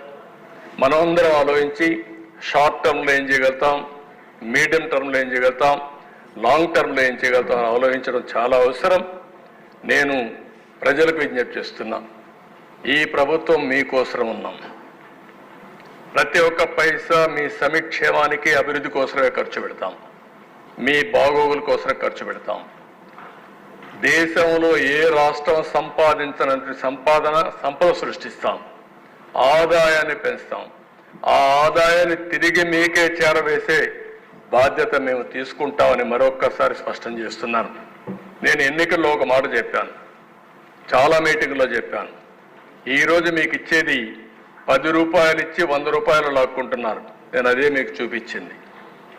అప్పు పడింది, పెరిగింది, పరకాపిట అప్పు పెరిగింది, పరకాపిట ఆదాయం తగ్గింది. ఇన్ఫ్లేషన్ విపరీతంగా 6.5% అంటే ఎక్కడా లేని విధంగా ధరలు పెరిగిపోయినాయి. ఈరోజు మనం ఆలోచించాల్సింది, మనం ఇచ్చే డబ్బులే కాకుండా ప్రజల జీవన ప్రమాణాలని, లివింగ్ స్టాండర్డ్స్ని ఏ విధంగా పెంచగలుగుతాం మీరు కూడా ఆలోచించండి. నేను కూడా ఆలోచిస్తా. ఇండియాలో ఏం జరుగుతుందో అధ్యయనం చేద్దాం, ప్రపంచంలో ఉండే బెస్ట్ ప్రాక్టీస్ తీసుకొద్దాం. టెక్నాలజీ కూడా మనకు హ్యాండీగా ఉంది. ఒక వినూత్నమైన పాలసీస్ ద్వారా మళ్ళీ రాష్ట్రాన్ని బాగు చేసి మనం ఏ మాటలైతే చెప్పామో, ఏ హామీలైతే ఇచ్చామో, సూపర్ 6లో చెప్పినట్టు అన్ని కూడా అమలు చేసి అటు ఎన్డీఏ సపోర్ట్ కూడా తీసుకుని ఇటు మనం కూడా కష్టపడి పనిచేసి మనం ఇచ్చిన మాట నిలబెట్టుకోవడానికి ముందుకు పోవాల్సిందిగా నేను మిమ్మల్ని అందరూ కోరుకుంటూ, నేనేదో ఈ ప్రజెంటేషన్ అంతా ఇచ్చానంటే కష్టాలు తెలియాలి, భవిష్యత్తుకు ఏం కావాలని ఆలోచించాలి. అదే సమయంలో ఎంత అన్యాయం చేశారో, ఎంత దుర్మార్గం చేశారో చెప్పడమే కాకుండా మళ్ళీ ఒక భరోసా ఇవ్వాలనే ఉద్దేశంతోనే నేను ఈ వైట్ పేపర్లు పెట్టాను. ఇది అయిన తర్వాత 2 నెలల్లో బడ్జెట్తో వస్తాం. ఆ బడ్జెట్ అప్పుడు మీ అందరూ ఆలోచనలు తీసుకుంటాం. ఫైనల్గా అందరినీ ఒకటే కోరుతున్నాం, మేము ఈ నియోజకవర్గాల్లో ప్రజా చైతన్యానికి శ్రీకారం చుట్టండి, చెప్పండి, డిస్కస్ చేయండి. ప్రజలు పెట్టుకున్న నమ్మకాలు మన మీద ఎక్కడా వమ్ము చేయకుండా ఆ నమ్మకాన్ని కాపాడుకోవడం కోసం అనునిత్యం పనిచేస్తామనే విధంగా మీరు చెప్పి ప్రజా చైతన్యానికి నాంది పలకాలి. అదే సమయంలో ప్రతి ఒక్కరికి న్యాయం చేసే దిశగా ఈ ప్రభుత్వం ముందుకు పోతుంది. మీరందరూ కూడా సహకరించవలసిందిగా మరొకసారి కోరుకుంటూ, మనందరి స్టేక్ హోల్డర్స్ ప్రజలు, ఆ ప్రజలకు విజ్ఞప్తి చేస్తున్నాం, మేము మీకు అండగా ఉంటాం. వాస్తవాలు అర్థం చేసుకోండి. ఇదే కానీ గవర్నమెంట్ 19లో కూడా కంటిన్యూ అయింటే ఇన్ని ఇబ్బందులు వచ్చేటివి కాదు. ఒక గవర్నమెంట్ మార్పు, ఎన్ని ఇబ్బందులు వచ్చాయి, అన్ని ఇబ్బందులు వచ్చాయి. కానీ గవర్నమెంట్ మారినా పర్వాలేదు, దుర్మార్గులు రాకుండా ఉంటే ఇన్ని ఇబ్బందులు వచ్చేటివి కాదు. 2004లో సమైక్య ఆంధ్రప్రదేశ్ ప్రభుత్వం మారింది, 9లో మళ్ళా ఎలక్షన్స్ అయినాయి, మళ్ళీ 14 అయినాయి, 14లో విభజన జరిగింది. కానీ తెలంగాణలో పరిపాలించే వ్యక్తులు ఇంత విధ్వంసం చేయలే, ఇంత స్వార్థంతో ఆలోచించలా, ఇంత అవినీతి కూడా చేశారని నాకు అనిపించలేదు. అక్కడ వేరే విధంగా జరిగి ఉంటే మనం ఆరోపణలు చేయించాము, కానీ ఇంత పెద్ద ఎత్తున జరిగాయా అంటే ప్రతి ఒక్కరూ కాస్తో కోస్తో అభివృద్ధికి దోహదం చేశారు. ఇక్కడ పూర్తిగా విధ్వంసం జరిగింది. దీన్ని మళ్ళీ రీబిల్డ్ చేయాలి, ఆంధ్రప్రదేశ్ రీకన్స్ట్రక్ట్ చేయాలి. అది చేస్తామని చెప్పి నేను మీకు తెలియజేసుకుంటూ, మనం ఇచ్చిన ప్రతి ఒక్క హామీని నిలబెట్టుకోవడానికి రాత్రింబగళ్ళు పనిచేస్తామని చెప్పి మరొకసారి హామీ ఇస్తూ మీ దగ్గర సెలవు తీసుకుంటున్నాను. జై హింద్.